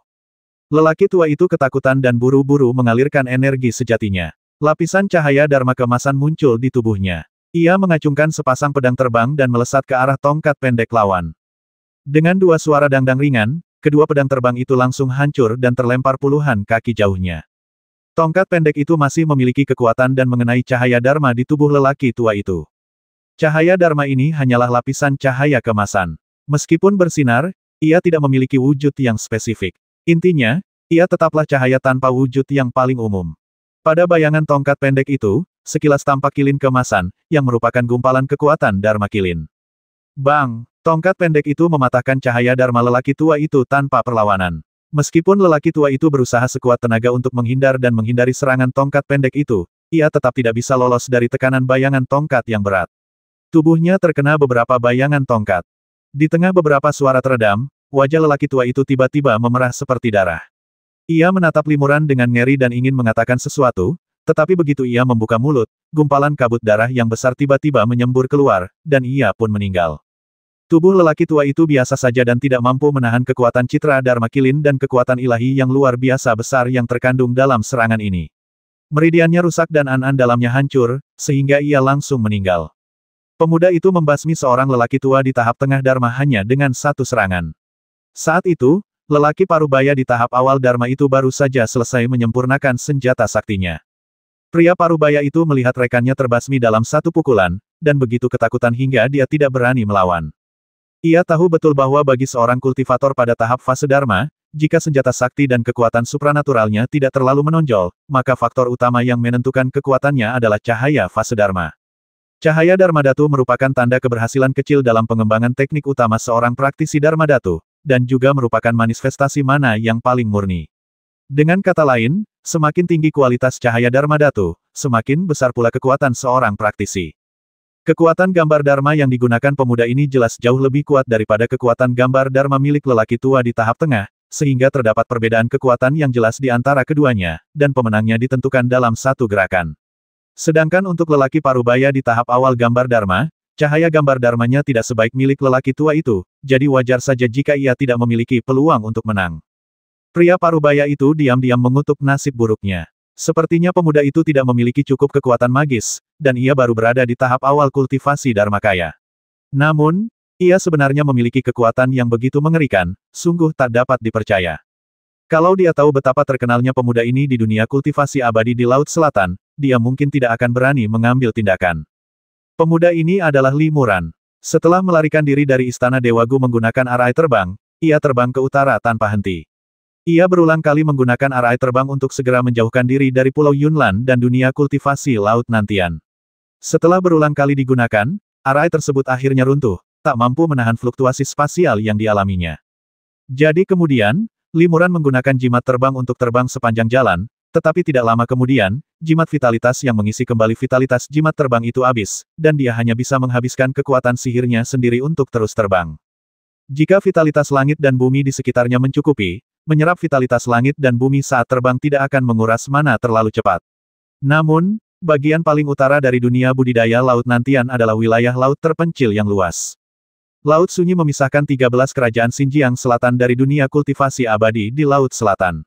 Di laut yang sunyi ini, vitalitas langit dan bumi tak hanya menipis, tetapi juga mempercepat hilangnya mana. Demi terbang melintasi Laut Sunyi ini, Li Muran membayar harga yang mahal. Meskipun tidak ada binatang ibel yang mengancamnya di Laut Desolate, hampir tidak ada energi alami yang bisa dihirup. Untuk mengisi kembali mananya yang terkuras, Li Muran harus mengeluarkan batu roh tingkat tinggi dan menyerap energi alami murni di dalamnya. Sepanjang perjalanan, dia tidak hanya menghabiskan semua batu roh tingkat tingginya, tetapi juga menghabiskan mana secara drastis. Terlebih lagi, cuaca di laut terpencil itu juga sangat buruk, sering terjadi badai, ombak besar, kilat dan guntur, yang mengharuskan Li Muran mengeluarkan banyak energi untuk mengatasinya. Ia bahkan hampir dipaksa kehilangan kekuatannya, tetapi untungnya ia mendapat bantuan Xiao Bai dan Xiao Lei. Kedua binatang spiritual dan burung ini bergantian menjadi tunggangan Li Muran, membawa Li Muran menempuh jarak yang jauh, dan akhirnya menyeberangi lautan tandus dan tiba di puncak batu di tepi laut. Secara keseluruhan, butuh waktu 7 atau 8 tahun untuk sampai di sini. Ini karena Li Muran memiliki kekuatan magis yang dalam, kekuatan yang dahsyat, dan sejumlah besar batu roh, sehingga ia akhirnya terbang melintasi lautan desolate. Jika ia adalah seorang kultivator fase Dharma biasa di tahap awal atau tengah, akan sangat sulit untuk menyeberangi lautan desolate. Bahkan bagi seorang kultivator fase Dharma di tahap akhir, akan ada risiko besar, atau bahkan akan menghabiskan banyak batu roh. Oleh karena itu, dalam keadaan normal, tidak banyak kultivator yang bersedia mengambil risiko besar dan membayar mahal untuk bepergian bolak-balik antara 13 kerajaan Xinjiang Selatan dan Laut Langit Selatan. Oleh karena itu, dunia kultivasi kedua tempat ini relatif independen, dan komunikasi di antara keduanya sangat terbatas. Li Muran telah menerima perintah kematian dari penguasa Istana Dewa Gu dan tidak memiliki tempat untuk berdiri di dunia kultivasi abadi di Laut Selatan. Setelah datang ke sini, ia akhirnya menghela napas lega. Meskipun vitalitas langit dan bumi di puncak batu ini tidak terlalu kaya, itu lebih baik daripada tidak sama sekali. Karena itu, Li Muran tidak sabar untuk bermeditasi di tempat itu, tetapi ia tidak menyangka akan menarik banyak orang dengan niat buruk. Li Muran mengandalkan pencapaiannya dalam latihan fisik dan membasmi lelaki tua yang ceroboh itu dengan kekuatan fisiknya. Ia kemudian mengangkat tongkat Kanglong dan terus menerjang pria parubaya yang berada di tahap awal Dharma. Pria parubaya itu segera menunjuk ke cermin ajaib di tangannya, dan awan biru yang dirangsang olehnya segera bergulir ke arah Li Muran seperti angin sepoi-sepoi. Tubuh Li Muran tersapu oleh awan biru, dan dia tiba-tiba merasa seolah-olah ombak besar yang tak terhitung jumlahnya menghantamnya di sekelilingnya, membuatnya sulit bergerak. Namun, Li Muran adalah ahli pelatihan fisik, jadi tidak mudah baginya untuk terjebak oleh awan biru. Dia berteriak keras, dan mengayunkan tongkat Kanglong di tangannya dengan sekuat tenaga, menghantam awan biru di sekitarnya dengan keras. Dengan suara bang yang keras, awan biru itu hancur oleh tongkatnya dan berubah menjadi titik-titik cahaya biru yang tak terhitung jumlahnya lalu menghilang. Li Muran melesat dan terus menerjang ke arah pria parubaya itu. Wajah pria parubaya itu tiba-tiba memucat. Saat itu, ia tak sempat memanggil awan biru berisi mana murni dalam jumlah besar. Rekan Taois, tolong ampuni nyawaku, pria parubaya itu memohon ampun sambil memancarkan lapisan cahaya biru untuk melindungi seluruh tubuhnya. Ia juga mengeluarkan senjata sihir pertahanan berupa token rotan untuk melindungi dirinya sendiri. Bang! Limuran memukul dengan tongkatnya yang tak henti-hentinya. Di bawah bayang-bayang tongkat yang berat, cahaya Dharma pria parubaya itu hancur berkeping-keping, dan token kayu anggurnya pun ikut berubah bentuk. Beberapa bayangan tongkat menggelinding ke tubuh pria parubaya itu, menghancurkannya hingga berlumuran darah. Murid di tahap pengembaraan ilahi yang tidak jauh dari sana berteriak ngeri saat melihat ini, lalu berbalik dan melarikan diri. Limuran mengeluarkan pedang pemburu dan penjamret jiwa, dan dengan ketukan ringan, pedang itu berubah menjadi pelangi hijau dan menebas ke arah murid tersebut. Dengan suara letupan pelan, senjata sihir pelindung sang murid dengan mudah terpotong menjadi dua bagian, namun pisau itu berkelebat di sekeliling sang murid dan tiba-tiba muncul di hadapannya. Murid itu tertegun dan langsung berhenti di tempatnya, tidak berani bergerak. Senior, kumohon ampuni nyawaku. Aku hanyalah semut yang tak berarti. Membasmiku hanya akan mengotori senjata ajaibmu, sang murid memohon ampun dengan tergesa-gesa. Limuran tidak menjawab. Ia meraih udara dan mengumpulkan senjata sihir serta kantong penyimpanan yang ditinggalkan kedua orang itu sebelumnya, lalu menembakkan beberapa bola api, mengubah tubuh mereka menjadi abu. Aku tidak menyangka akan memulai pembantaian massal begitu menginjakkan kaki di tanah airku, gumam Limuran dalam hati sambil mengerutkan kening. Dia melirik ke arah kultivator pengembara ilahi yang gemetar dan berkata, jika kamu menjawab beberapa pertanyaan dengan jujur, aku mungkin bisa menyelamatkan nyawamu. Murid itu setuju tanpa ragu, ya, aku akan memberitahumu semua yang kutahu. Bahkan jika ada sesuatu yang tidak kuketahui, aku akan berusaha sebaik mungkin untuk mencari tahu untukmu. Limuran bertanya, di mana tempat ini? Energi langit dan bumi di sini tampak biasa saja, tetapi sebenarnya ada dua kultivator fase Dharma di sini. Murid itu berkata, Senior, ini adalah teluk dengan serangkaian pulau dengan berbagai ukuran, terletak di lepas pantai Tianan, salah satu dari 13 kerajaan di Xinjiang Selatan. Teluk ini dekat dengan laut terpencil, dan tidak ada sekte atau kekuatan yang menempatinya. Banyak pencuri yang telah melakukan kejahatan serius atau telah terbongkar bersembunyi di pulau-pulau ini. Itulah sebabnya teluk ini juga dikenal sebagai teluk pencuri. Dua kultivator fase Dharma tadi adalah pencuri terkenal. Senior, dengan membasmi mereka, Anda telah melenyapkan ancaman bagi dunia kultivasi, dan Anda telah melakukan jasa besar. Limuran mencibir, lagi pula mereka kan orang tuamu. Mereka baru saja meninggal, dan kau sudah menjelek-jelekkan mereka. Aku khawatir kau juga bukan orang baik. Ya, senior benar. Aku memang telah melakukan banyak kejahatan di masa lalu. Aku pasti akan memperbaiki diri di masa depan, kata murid itu dengan panik. Limuran bertanya lagi, apakah ada susunan teleportasi di dekat sini yang dapat mengarah ke kedalaman 13 kerajaan di Xinjiang Selatan? Murid itu berkata, ya, beberapa senior bisa pergi ke Pasar Qiyun, yang berada di bawah yurisdiksi Sekte Qiyun, sekte terbesar di negeri Tianan, dan menghabiskan sejumlah batu roh untuk menggunakan susunan teleportasi di sana dan bepergian ke kota-kota besar lainnya untuk membudidayakan makhluk abadi di 13 negara perbatasan selatan. Limuran mengangguk dan mengajukan beberapa pertanyaan lagi dengan hati-hati.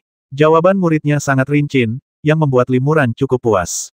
Limuran mengampuni nyawa anak laki-laki itu dan tidak membasminya, namun, dia tidak ingin anak laki-laki itu menyebarkan berita bahwa dia telah melihatnya, jadi dia mengeluarkan jimat mantra jiwa tingkat tinggi dan membuat anak laki-laki itu bersumpah darah sebelum melepaskannya. Ini sebenarnya yang disebut Teluk Bajak Laut, Limuran mengerutkan kening. Ini tempat yang berbahaya, kita harus segera pergi dari sini. Sebulan kemudian, Limuran tiba di kota Qiyun di Tianan. Kota itu adalah kota besar para kultivator yang terletak di antara pegunungan. Dari ratusan ribu orang yang tinggal di sana, mayoritas adalah kultivator. Beberapa datang dari jauh, beberapa adalah kultivator independen lokal, dan beberapa berasal dari sekte-sekte terdekat. Lagi pula, kota ini berada di bawah yurisdiksi Sekte Qiyun, sekte terbesar di negeri Tianan. Tidak hanya sangat ramai, tetapi juga banyak kultivator tingkat tinggi yang datang dan pergi. Limuran menemukan bahwa ada 2 atau 3 kultivator tahap tubuh sejati di Sekte Qiyun. Meskipun tidak sekuat Istana Dewa Gu, Sekte Qiyun tetap merupakan sekte besar yang mendominasi wilayah tersebut. Oleh karena itu, kemunculan seorang kultivator tahap Dharma seperti Limuran di kota Qiyun bukanlah masalah besar dan tidak akan menarik banyak perhatian. Limuran sudah menghabiskan batu roh tingkat tinggi miliknya, tetapi ia berhasil mendapatkannya dari kantong penyimpanan 2 pencuri yang telah dibasminya. Namun, teleportasi ke negeri Jiangyu cukup mahal, dan Limuran juga perlu membeli sejumlah harta karun unik dari wilayah tersebut, sehingga ia perlu menukarkan sejumlah besar batu roh tingkat tinggi. Untungnya, Limuran kaya dan memiliki banyak senjata ajaib. Ia menyingkirkan beberapa senjata ajaib yang tidak dibutuhkannya dan menjualnya untuk mendapatkan banyak batu roh. Meskipun sebagian besar senjata ajaib ini telah dikenali oleh pemiliknya, semua pemiliknya telah meninggal dunia. Senjata-senjata ini hanya perlu disempurnakan ulang sebelum dapat digunakan. Meskipun tidak dapat disempurnakan ulang, sebagian besar kekuatannya masih dapat digunakan secara langsung. Jenis senjata magis ini, yang dapat langsung digunakan dengan efek luar biasa, sangat dicari oleh beberapa kultivator di tahap awal alam Dharma. Beberapa senjata magis berkualitas tinggi bahkan diincar oleh para kultivator di tahap tengah alam Dharma. Limuran hanya menukarnya dengan batu roh, alih-alih harta langka lainnya, sehingga ia segera menjual senjata magis ini. Seorang kultivator asing tiba-tiba muncul di kota Qiyun dan langsung menawarkan beberapa harta karun ajaib untuk dijual, tentu saja menarik perhatian banyak orang yang tertarik. Namun, Limuran tidak keberatan. Ia hanya sedang lewat langkah selanjutnya adalah meninggalkan tempat ini dan langsung menuju kerajaan Jiangyu.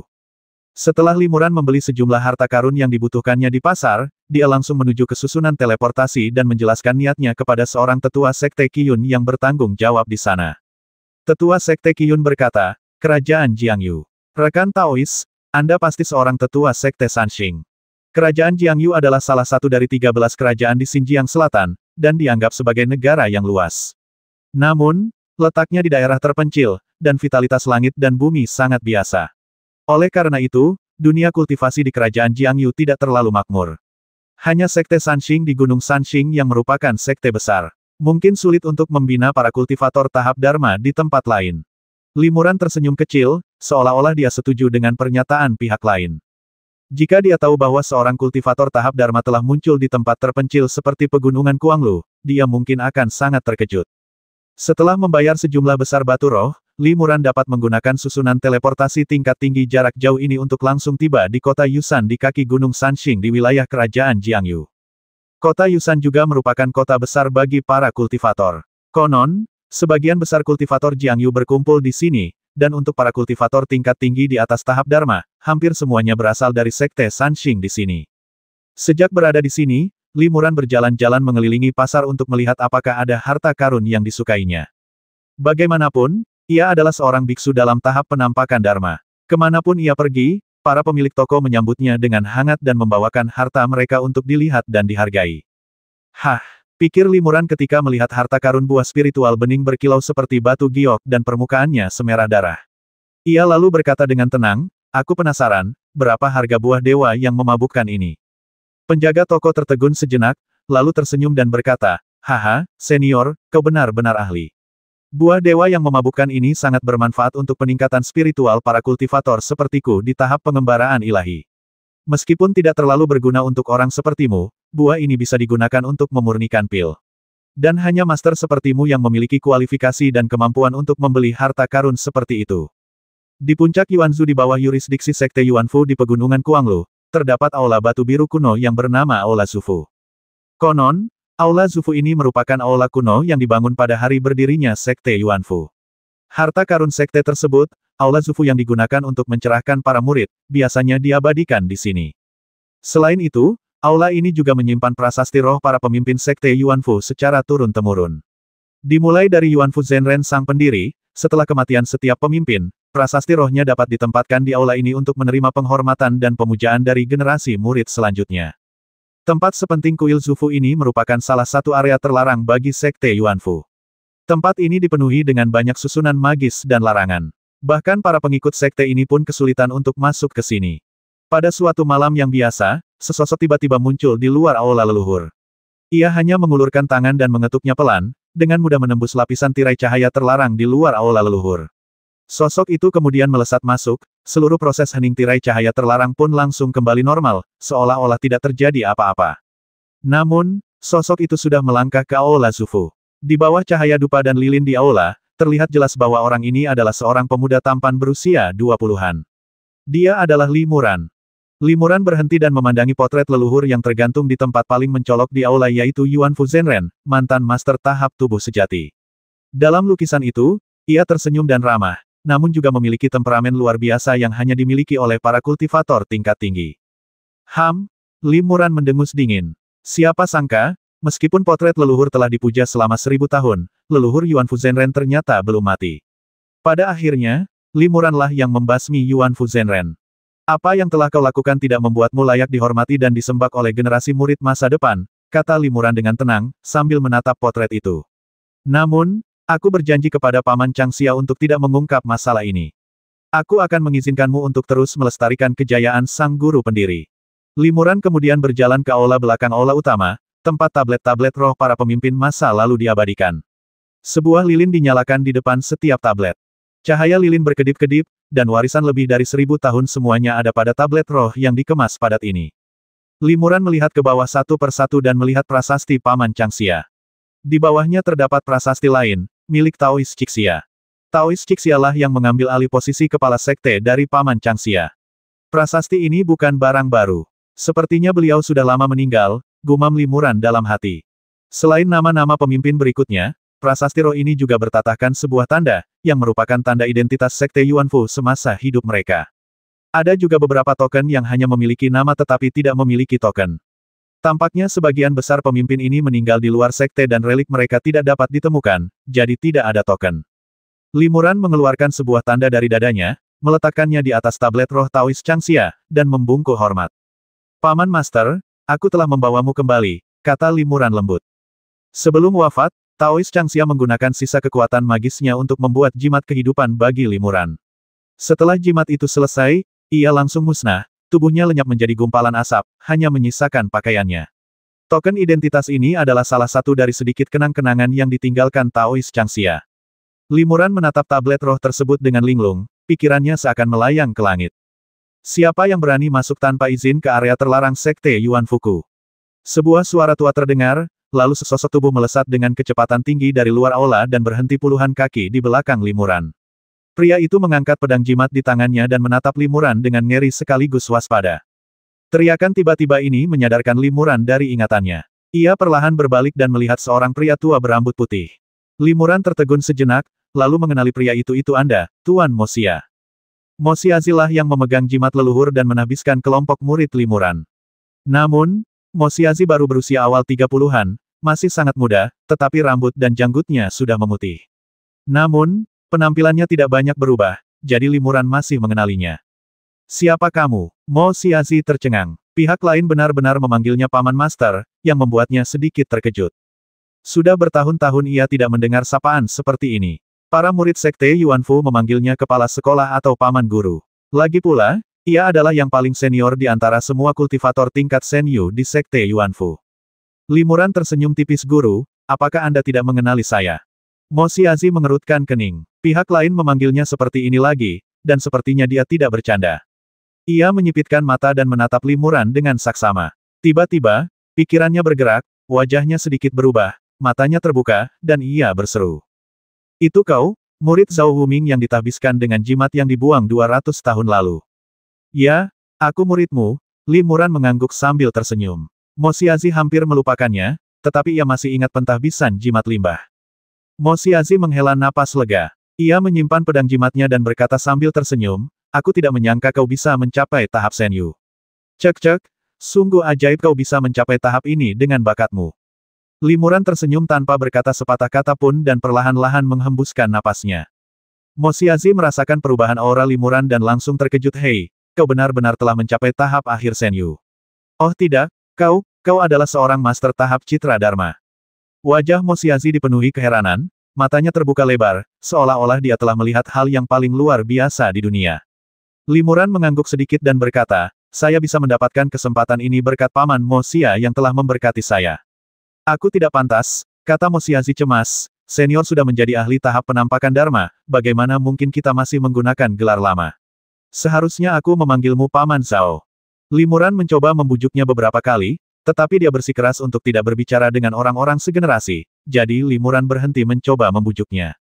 Setelah mengungkapkan identitasnya, nada bicara Mosiazi menjadi lebih hormat dan sopan, tetapi tidak lagi ramah seperti saat bertemu kembali setelah sekian lama berpisah.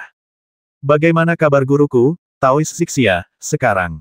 Tanya Limuran. Mosiazi mendesah pelan dan berkata, saat itu, kelompok pengembara ilahi bermarga Xia, kecuali lelaki tua ini, semuanya telah meninggal karena usia tua. Kakak senior Cixia meninggal lebih dari 80 tahun yang lalu. Limuran mengerutkan kening dan mengangguk sedikit. Dia telah mengantisipasi hal ini, jadi ketika dia mendengar berita bahwa gurunya telah meninggal, dia hanya menghela napas. Bagaimana dengan rekan-rekan murid itu? Apakah ada yang sudah mencapai tahap pengembaraan spiritual? Tanya Limuran lagi.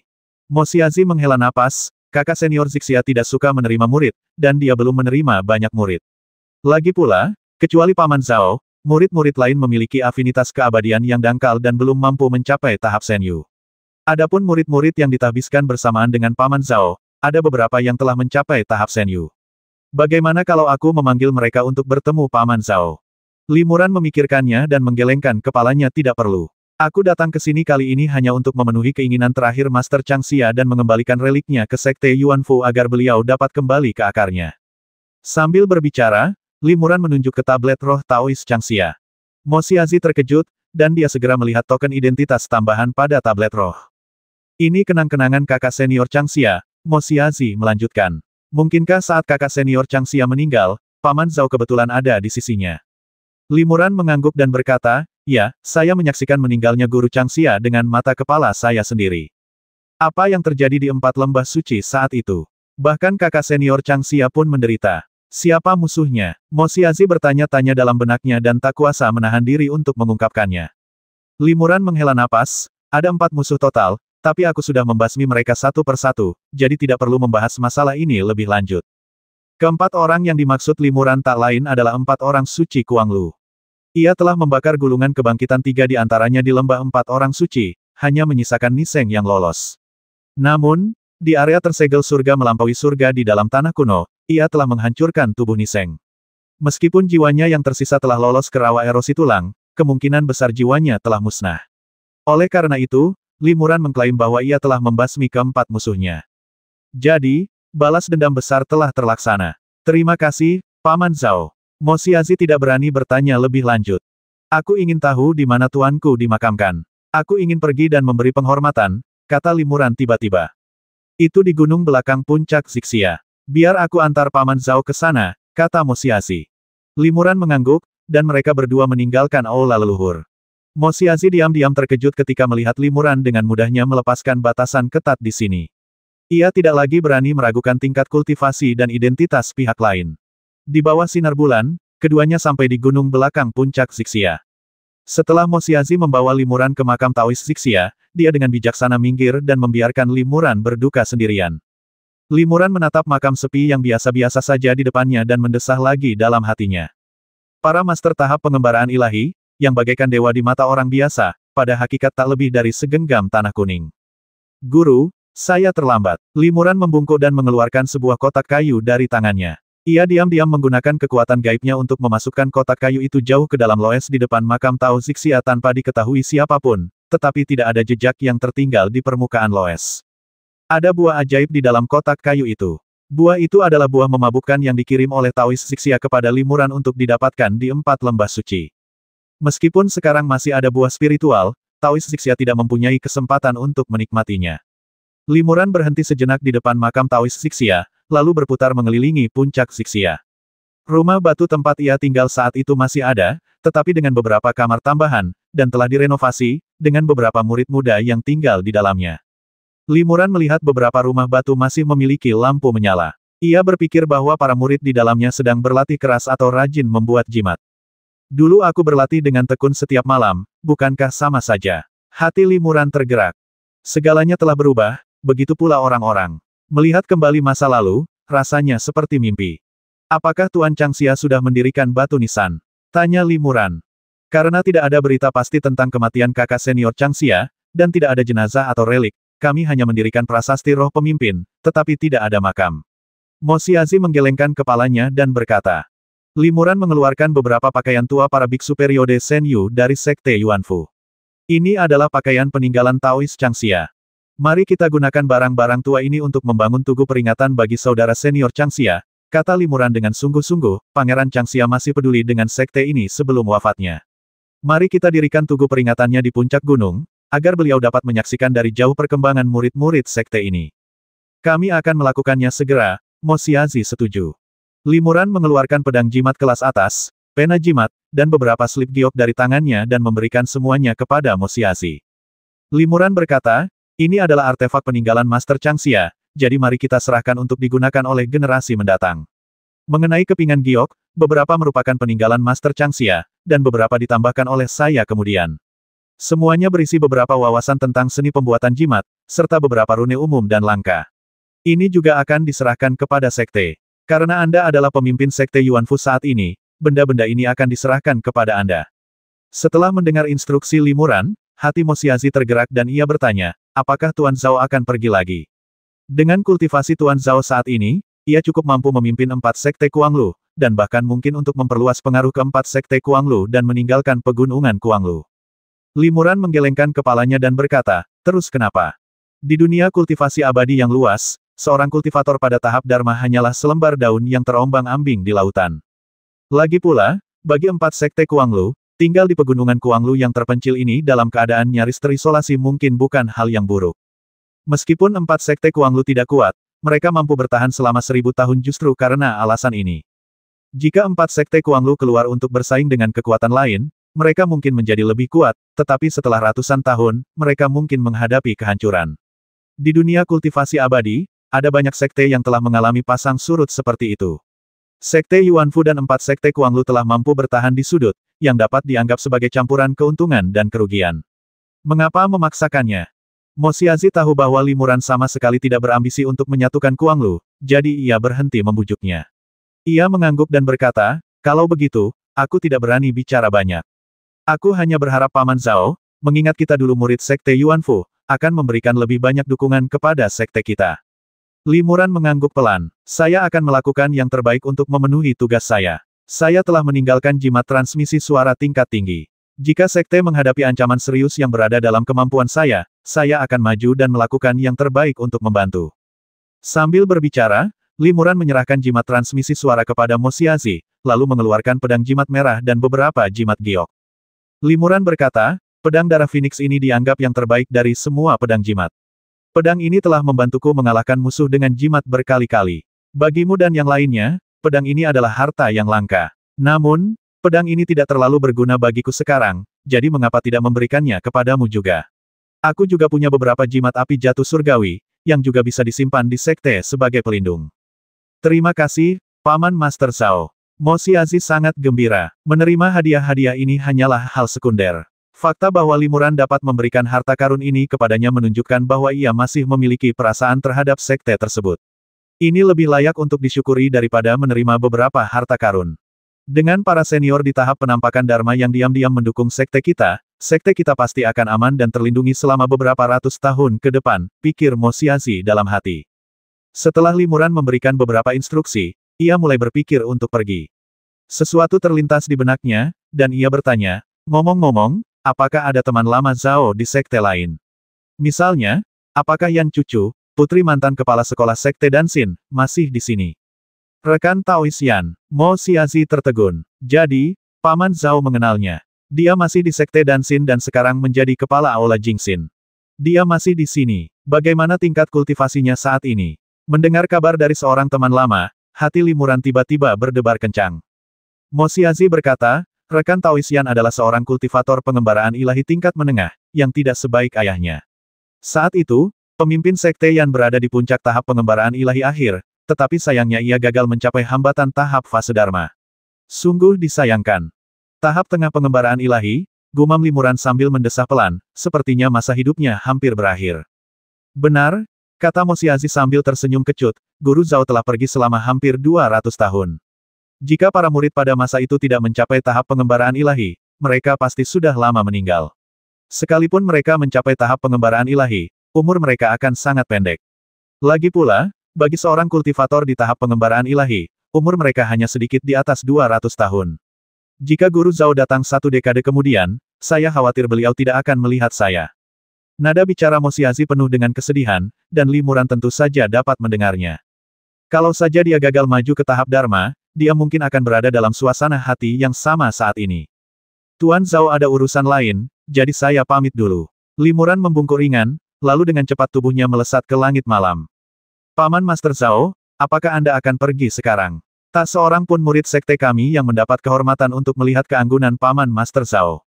Mo Xiazi ingin menahannya, Tetapi di balik kegelapan malam, sosok Limuran mulai muncul, dan sesaat kemudian ia menghilang sepenuhnya. Mo Xiazi mendesah pelan, menatap ke kejauhan ke tempat Limuran menghilang, tak bergerak untuk waktu yang lama. Aku penasaran apa rahasia jimat tak berguna itu sampai-sampai bisa menciptakan seorang master di tingkat Dharmakaya. Sepertinya aku dan yang lainnya salah saat itu, desah Mo Xiazi dalam hati. Di udara, Limuran terbang menuju Sekte Dansin, memegang senjata tersembunyi yang terkenal di tangannya dan terbang ke seluruh langit, pikirannya mengembara. Pesawat ulang-alik terbang ini awalnya adalah tanda pertunangan keluarga Yan, tetapi aku mengambilnya, menyebabkan banyak kesalahpahaman. Limuran berpikir dalam hati, ketika aku bertemu Yan Cucu, aku harus menjelaskan situasinya kepadanya dan meminta maaf. Setelah hampir 200 tahun, dia pasti sudah menikah sejak lama. Mungkin dia sudah punya anak dan cucu, jadi dia mungkin tidak keberatan dengan hal ini. Sebenarnya, jika bukan karena ingatan fotografis para kultivator abadi, dia mungkin sudah melupakanku. Limuran sedang mempersiapkan apa yang akan dikatakannya kepada Yan Cucu saat bertemu dengannya, dan dia sebenarnya cukup gugup. Itu cuma penjelasan, ngapain repot-repot, kata Limuran sambil tersenyum kecut dan merendahkan diri. Penjaga dan larangan Sekte Dansin sama sekali tidak berguna bagi Limuran. Dengan teknik tersembunyi malam, ia tidak akan menarik perhatian siapapun bahkan jika ia berjalan di bawah hidung para murid tahap Kime itu. Tak lama kemudian, Limuran diam-diam tiba di aula Jingxin Sekte Dansin. Ia melihat cahaya mutiara malam di aula belakang dan berjalan ke sana. Sesaat kemudian, ia melihat seorang gadis di aula belakang, memegang mutiara yang bersinar seperti malam dan bermeditasi dengan tenang. Siapa lagi kalau bukan Yan Cucu? Rekan Taois Yan Limuran muncul dan mengambil inisiatif untuk menyambutnya. Penampilan wanita itu tidak berubah sama sekali, dia tetap wanita yang menawan dan cantik, jadi Limuran mengenalinya hanya dengan sekali pandang. Setelah mendengar suara Limuran, wanita itu menoleh sedikit dan melihat Limuran, tetapi kemudian memalingkan wajahnya dan terus bermeditasi. Kau di sini lagi, kata Yan Cucu lembut. Limuran tercengang. Sudah hampir 200 tahun sejak ia kembali ke tempat ini, jadi bagaimana mungkin ia membahas kata lagi. Limuran hendak menyapa lagi ketika ia melihat Yan Cucu perlahan berdiri dan berkata, aku tahu kau masih terbayang di pikiranku, muncul sesekali.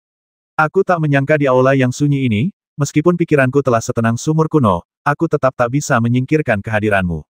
Limuran tercengang. Ia tidak mengerti apa yang dibicarakan wanita itu. Terlebih lagi, ketika wanita itu berbicara, ia lebih seperti berbicara sendiri. Gadis itu menatap Limuran dalam-dalam, matanya penuh kasih sayang, yang membuat jantung Limuran berdebar kencang. Limuran hendak mengatakan sesuatu, tetapi gadis itu menutup matanya lagi. Tak lama kemudian, gadis itu membuka matanya, sedikit tertegun, lalu tersenyum pahit dan berkata, kau masih memperhatikan keadaan pikiranku.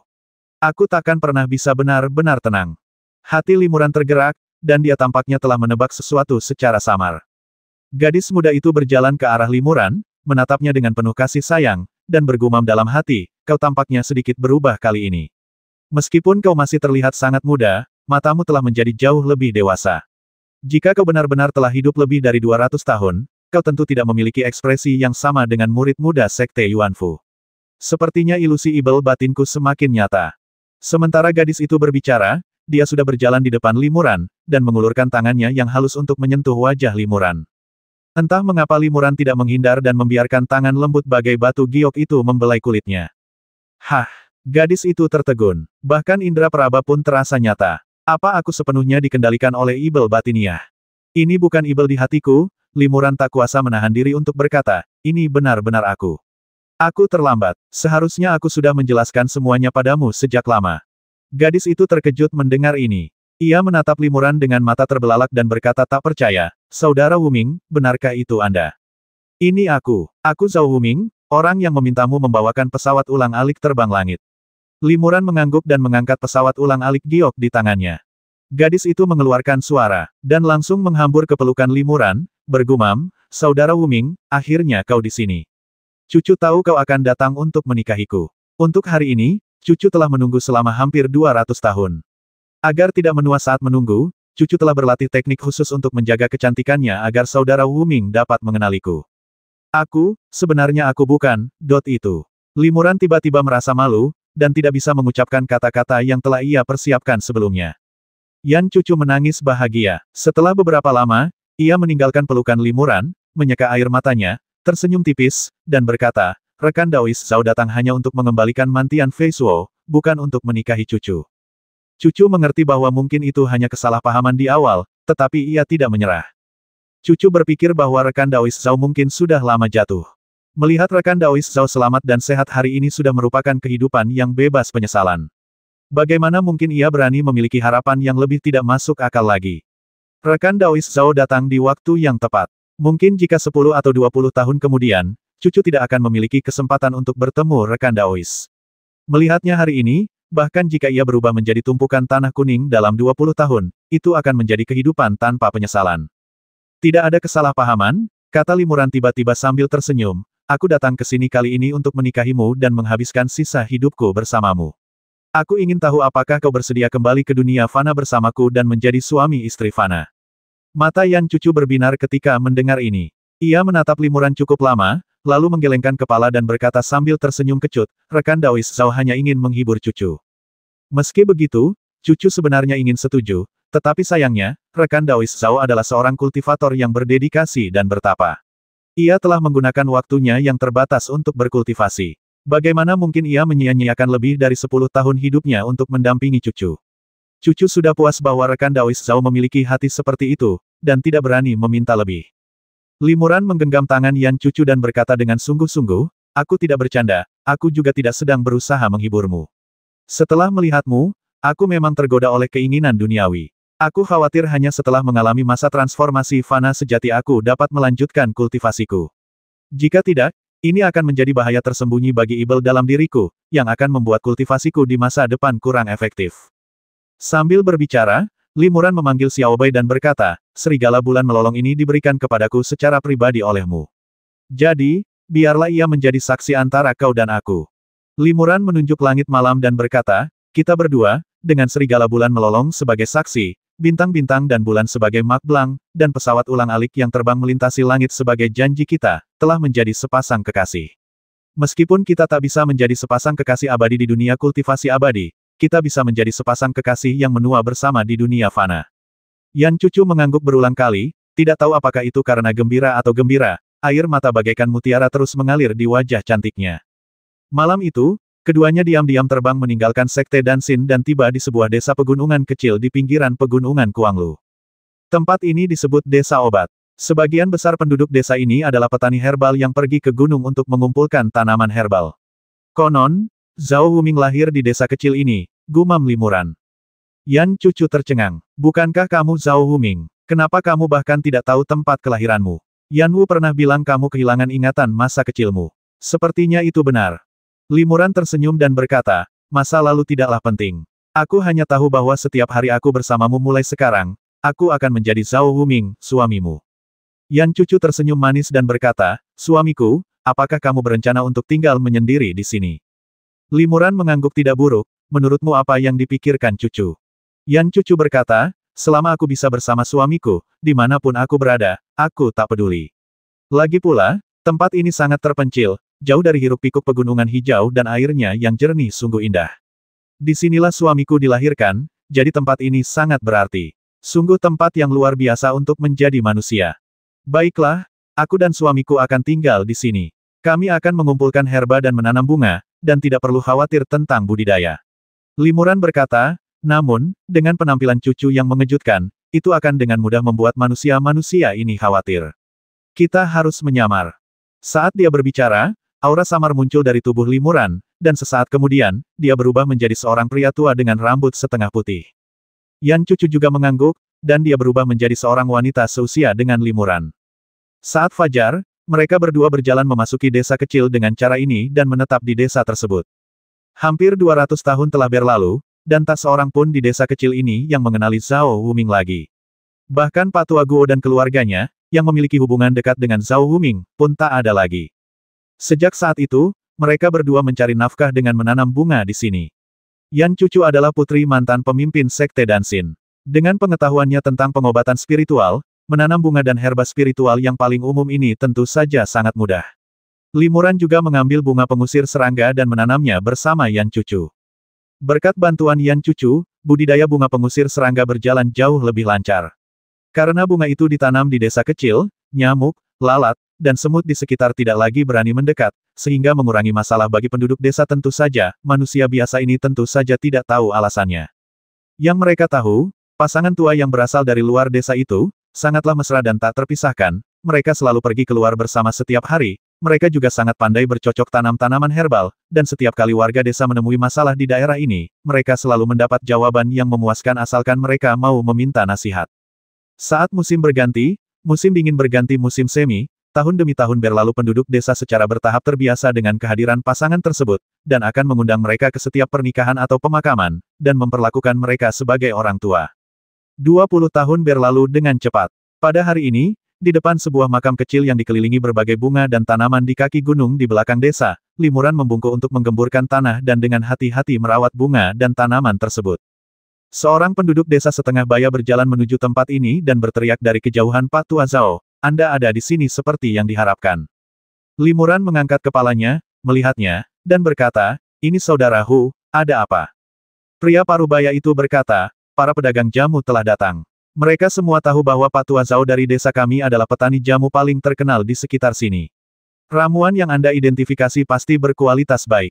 Jadi, kepala desa meminta saya untuk meminta Pak Tua Zhao maju dan berbicara dengan para pedagang itu, agar jamu yang dipetik dan ditanam oleh penduduk desa dapat dijual dengan harga yang baik."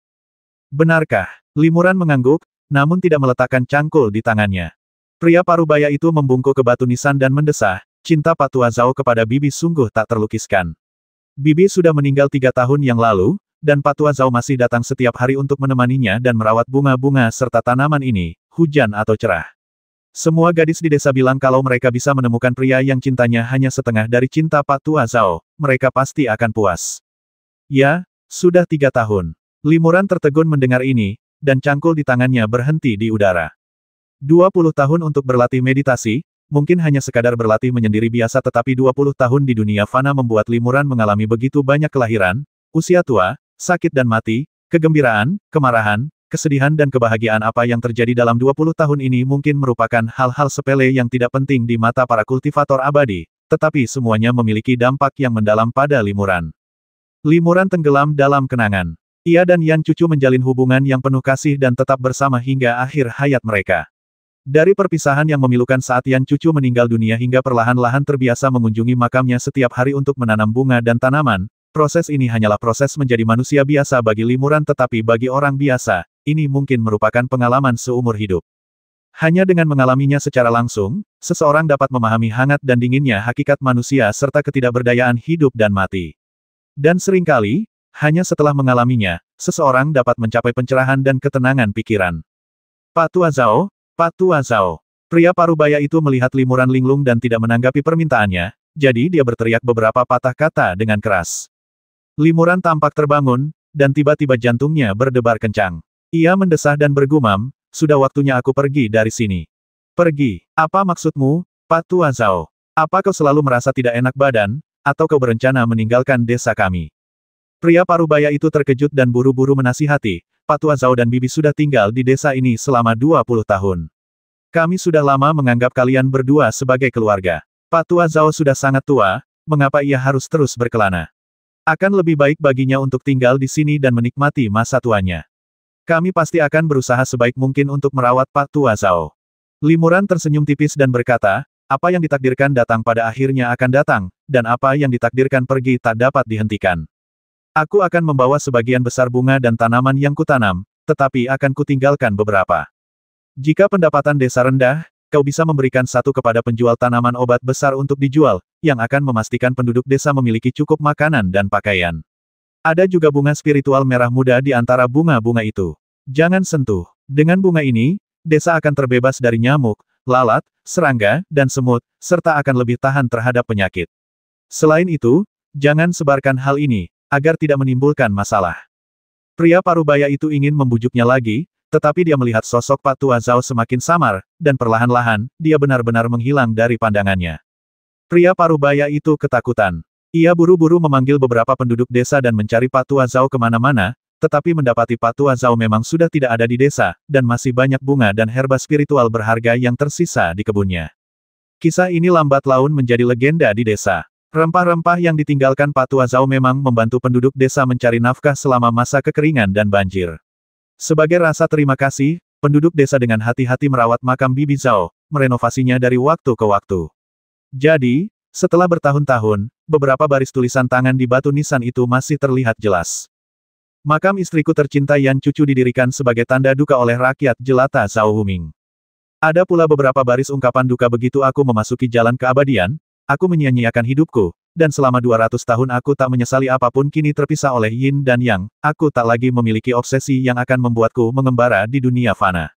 Setelah meninggalkan desa Yakiyun, Limuran merasa pikirannya telah mencapai tingkat kedamaian yang belum pernah dialaminya sebelumnya. Dia tidak pergi terlalu jauh, tetapi membuka gua rahasia sementara di suatu tempat di pegunungan Kuanglu dan mulai bermeditasi dan berlatih.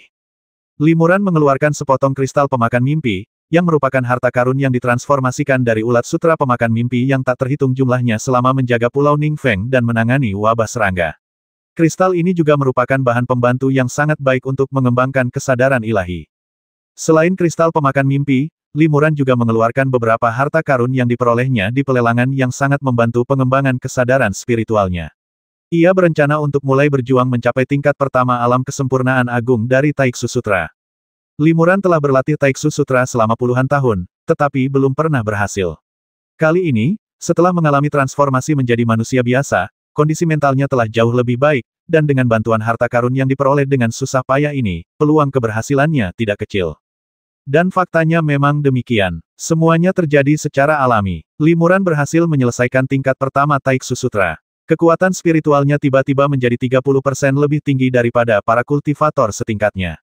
Lebih dari itu, ia juga mampu menampilkan kekuatan magis di tingkat pertama Taiksu Sutra. Setelah Limuran menyelesaikan tingkat pertama Taiksu Sutra, dia benar-benar merasakan sedikit tanda kemajuan. Ia baru berada di tahap awal alam Dharma selama beberapa dekade, namun ia sudah menunjukkan tanda-tanda terobosan dalam kebuntuannya, sebuah kejadian langka. Namun, setelah Limuran mencapai sedikit keberhasilan dalam mengolah Sutra Taiksu, kekuatan spiritualnya meningkat pesat. Lebih lanjut, dengan kultivasi transformasi ke 6 alam abadi terbalik, mananya sebanding dengan rata-rata kultivator alam Dharma tingkat menengah. Adapun bentuk fisiknya, berkat teknik pemurnian tubuhnya, jauh melampaui rata-rata kultivator manusia. Limuran telah mencapai atau bahkan melampaui tingkat 3 harta karunnya, esensi, ki, dan roh, jauh sebelum zamannya. Oleh karena itu, tidak mengherankan jika ia menunjukkan tanda-tanda terobosan dalam kebuntuannya. Karena aku punya kesempatan ini, aku tidak boleh melewatkannya, pikir Limuran dalam hati. Namun, untuk mencapai tingkat menengah alam Dharma melalui meditasi dan latihan, ia perlu berada di lingkungan dengan energi alam yang melimpah agar peluangnya lebih besar. Namun, energi alam di pegunungan Kuanglu relatif rata-rata, sehingga sulit menemukan tempat yang cocok untuk berkultivasi. Ada tempat yang vitalitasnya bagus. Pikiran Limuran tergerak, dan ia teringat pada 4 lembah suci. Di dalam ruang tertutup ini terdapat beberapa urat spiritual yang bermutu baik, dan karena tertutup, maka energi vital ini tidak bocor keluar, sehingga tempat-tempat tertentu di 4 lembah suci relatif kaya akan energi vital langit dan bumi, yang dapat digunakan untuk meditasi dan pengembangan diri. Namun memasuki 4 lembah suci bukanlah tugas mudah. Secara umum, hanya setiap 10 tahun, ketika batasan di 4 lembah suci relatif lemah, para biksu dari 4 sekte Kuanglu, dengan berbekal peralatan magis peninggalan leluhur mereka, dapat bekerja sama untuk membuka jalur terlarang tersebut, sehingga beberapa murid di tingkat Ki dan Meridian dapat masuk. Sedangkan biksu dengan kultivasi yang lebih tinggi akan tertahan oleh segel tersebut dan tidak dapat masuk. Meskipun Limuran kini berada di tahap Dharma, dan kekuatannya jauh melampaui 4 sekte Kuanglu, ia tetap tidak memiliki cara untuk secara langsung menghancurkan batasan 4 lembah suci. Lagi pula, lembah suci adalah ruang tertutup yang dibentuk oleh 4 master tahap tubuh sejati. Aku tak punya pilihan selain mencoba keberuntunganku, kata Limuran. Ia mengeluarkan sebuah token dari tangannya, yaitu token 4 orang suci. Ordo 4 orang suci ini adalah harta karun yang ditemukan Limuran di dalam tas penyimpanan peninggalan Niseng. Harta karun ini jelas berkaitan dengan lembah 4 orang suci, tetapi Limuran tidak sepenuhnya yakin apakah ia bisa memasuki lembah 4 orang suci dengan ordo ini. Namun, Limuran berpikir bahwa karena 4 orang suci, termasuk Nirvana, telah menetapkan batasan ini, pasti ada cara untuk menghilangkannya. Di antara sekian banyak harta yang ditinggalkannya, hanya ordo 4 orang suci ini yang tampaknya terkait dengannya. Bagaimana kau bisa tahu itu benar atau tidak kalau kau tidak mencobanya? Limuran mengambil 4 perintah suci dan diam-diam datang ke sebuah lembah di suatu tempat di pegunungan Kuanglu. Tahun itu, ia memasuki 4 lembah suci dari sini, dan kemudian memulai perjalanan kultivasinya yang penuh liku-liku dan mendebarkan. Limuran menyuntikkan sejumlah besar mana dan akhirnya mengaktifkan 4 perintah suci, yang tiba-tiba memancarkan sinar cahaya dan menyelimuti limuran. Setelah beberapa saat, cahaya merah muda itu lenyap dalam sekejap, dan limuran juga menghilang di sini. Sesuai dugaan, seru limuran. Sesuai dugaannya, setelah mengaktifkan 4 token suci, ia langsung muncul di 4 lembah suci. Selama token itu bersamanya, ia tak akan terhalau oleh kekuatan apapun. Saat mengunjungi kembali tempat lama, limuran merasakan haru di hatinya namun, dia tidak larut dalam kenangan, melainkan hanya berhenti sejenak untuk melihat-lihat, lalu terbang menuju lembah kematian yang terkenal itu. Kuil 4 orang suci terletak di sini. Selama lebih dari 1000 tahun, semua murid dari 4 sekte Kuanglu yang memasuki tempat ini telah direnggut jiwanya dan mati hingga kemunculan limuran. Konspirasi 4 orang suci Kuanglu digagalkan, dan 3 di antaranya dibasmi di tempat oleh limuran. Setelah itu, para murid yang memasuki tempat ini tidak akan lagi menghadapi ancaman semacam ini, dan nama lembah kematian secara bertahap menjadi tidak layak untuk namanya dan digantikan oleh nama-nama lain. Tak lama kemudian, limuran terbang ke 4 kuil suci. Meskipun kuil itu runtuh, vitalitas langit dan bumi di sekitarnya sangat melimpah. 4 orang suci ingin menyelamatkan jiwa-jiwa yang tersisa, sehingga mereka secara alami menempatkan gulungan kebangkitan mereka di tempat di mana vitalitas langit dan bumi paling melimpah. Oleh karena itu, tempat ini juga merupakan tempat dengan vitalitas terbaik di seluruh lembah 4 orang suci. Ayo berlatih di sini, kata limuran dalam hati. Ia melihat sekeliling dan tidak menemukan tempat yang cocok untuk membangun gua. Sebaliknya, rerun dewa yang runtuh adalah yang paling cocok. Selama mereka bisa menyelinap jauh ke dalam rerun dewa dan menggali gua batu, mereka bisa membangun gua sementara yang rahasia dan tenang, bebas dari gangguan monster dan binatang buas di sekitar. Bagi seorang murid di tahap Qi dan Meridian, melakukan hal itu akan sangat sulit, tetapi bagi limuran, itu semudah membalikkan telapak tangan. Sosoknya berkelebat, lalu dia berubah menjadi seberkas cahaya, lalu menghilang di kedalaman rerun dewa. Mengingat kemungkinan besar ia akan berlatih untuk waktu yang lama, limuran mencoba menyelam lebih dalam agar tidak diganggu oleh orang lain. Bahkan jika seorang murid memasuki 4 lembah suci dan datang ke sini, dengan kekuatan sihir mereka, mereka tidak akan bisa menyelam terlalu dalam. Saat limuran terus menyelami lebih dalam, dia tiba-tiba merasakan fluktuasi vitalitas yang tidak biasa. Hah, hati limuran tergerak.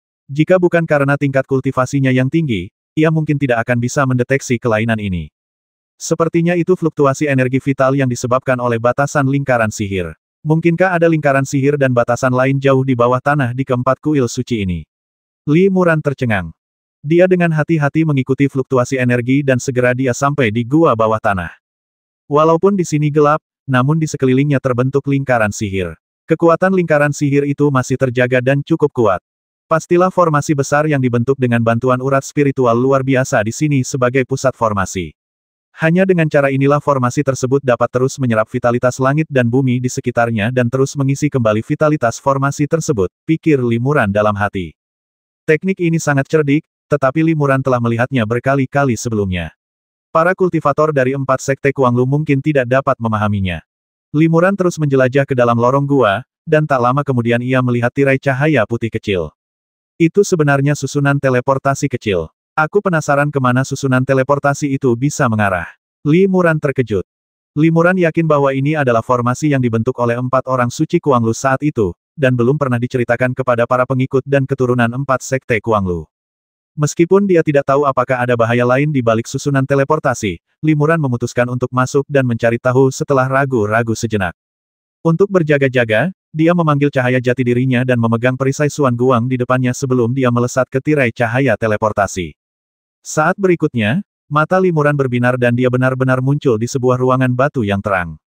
Meskipun tidak ada matahari atau bulan di sini, dinding batunya dihiasi dengan sejumlah besar batu fluoresensi, dan cahaya fluoresensi menerangi tempat itu.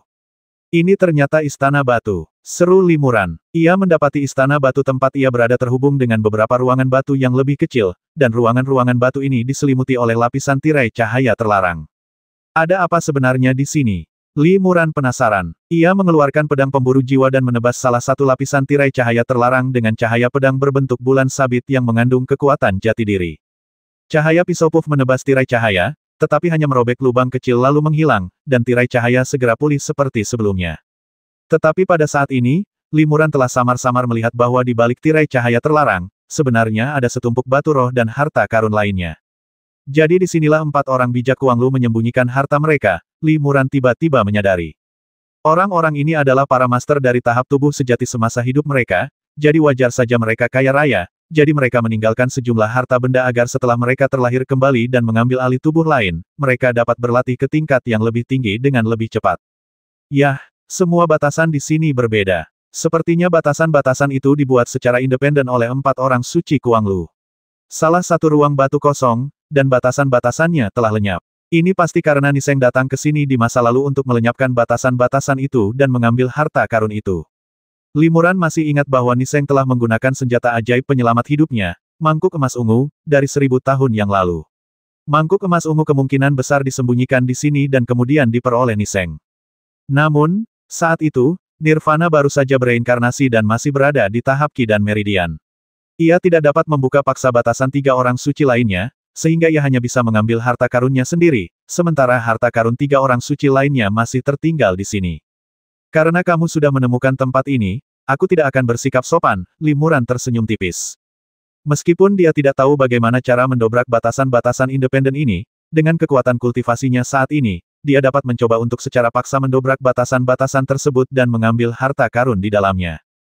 Meskipun batasan-batasan ini kuat, bagaimanapun juga, 1000 tahun telah berlalu dan banyak dari kekuatannya telah hilang lagi pula, batasan-batasan ini merupakan benda mati dan tidak dikendalikan oleh siapapun, jadi bukan tidak mungkin untuk menghadapinya. Hanya karena Nirvana, yang saat itu berada di tahap Qi dan Meridian, tidak dapat melakukannya, bukan berarti Li Muran, yang sekarang berada di tahap Dharma, juga tidak dapat melakukannya.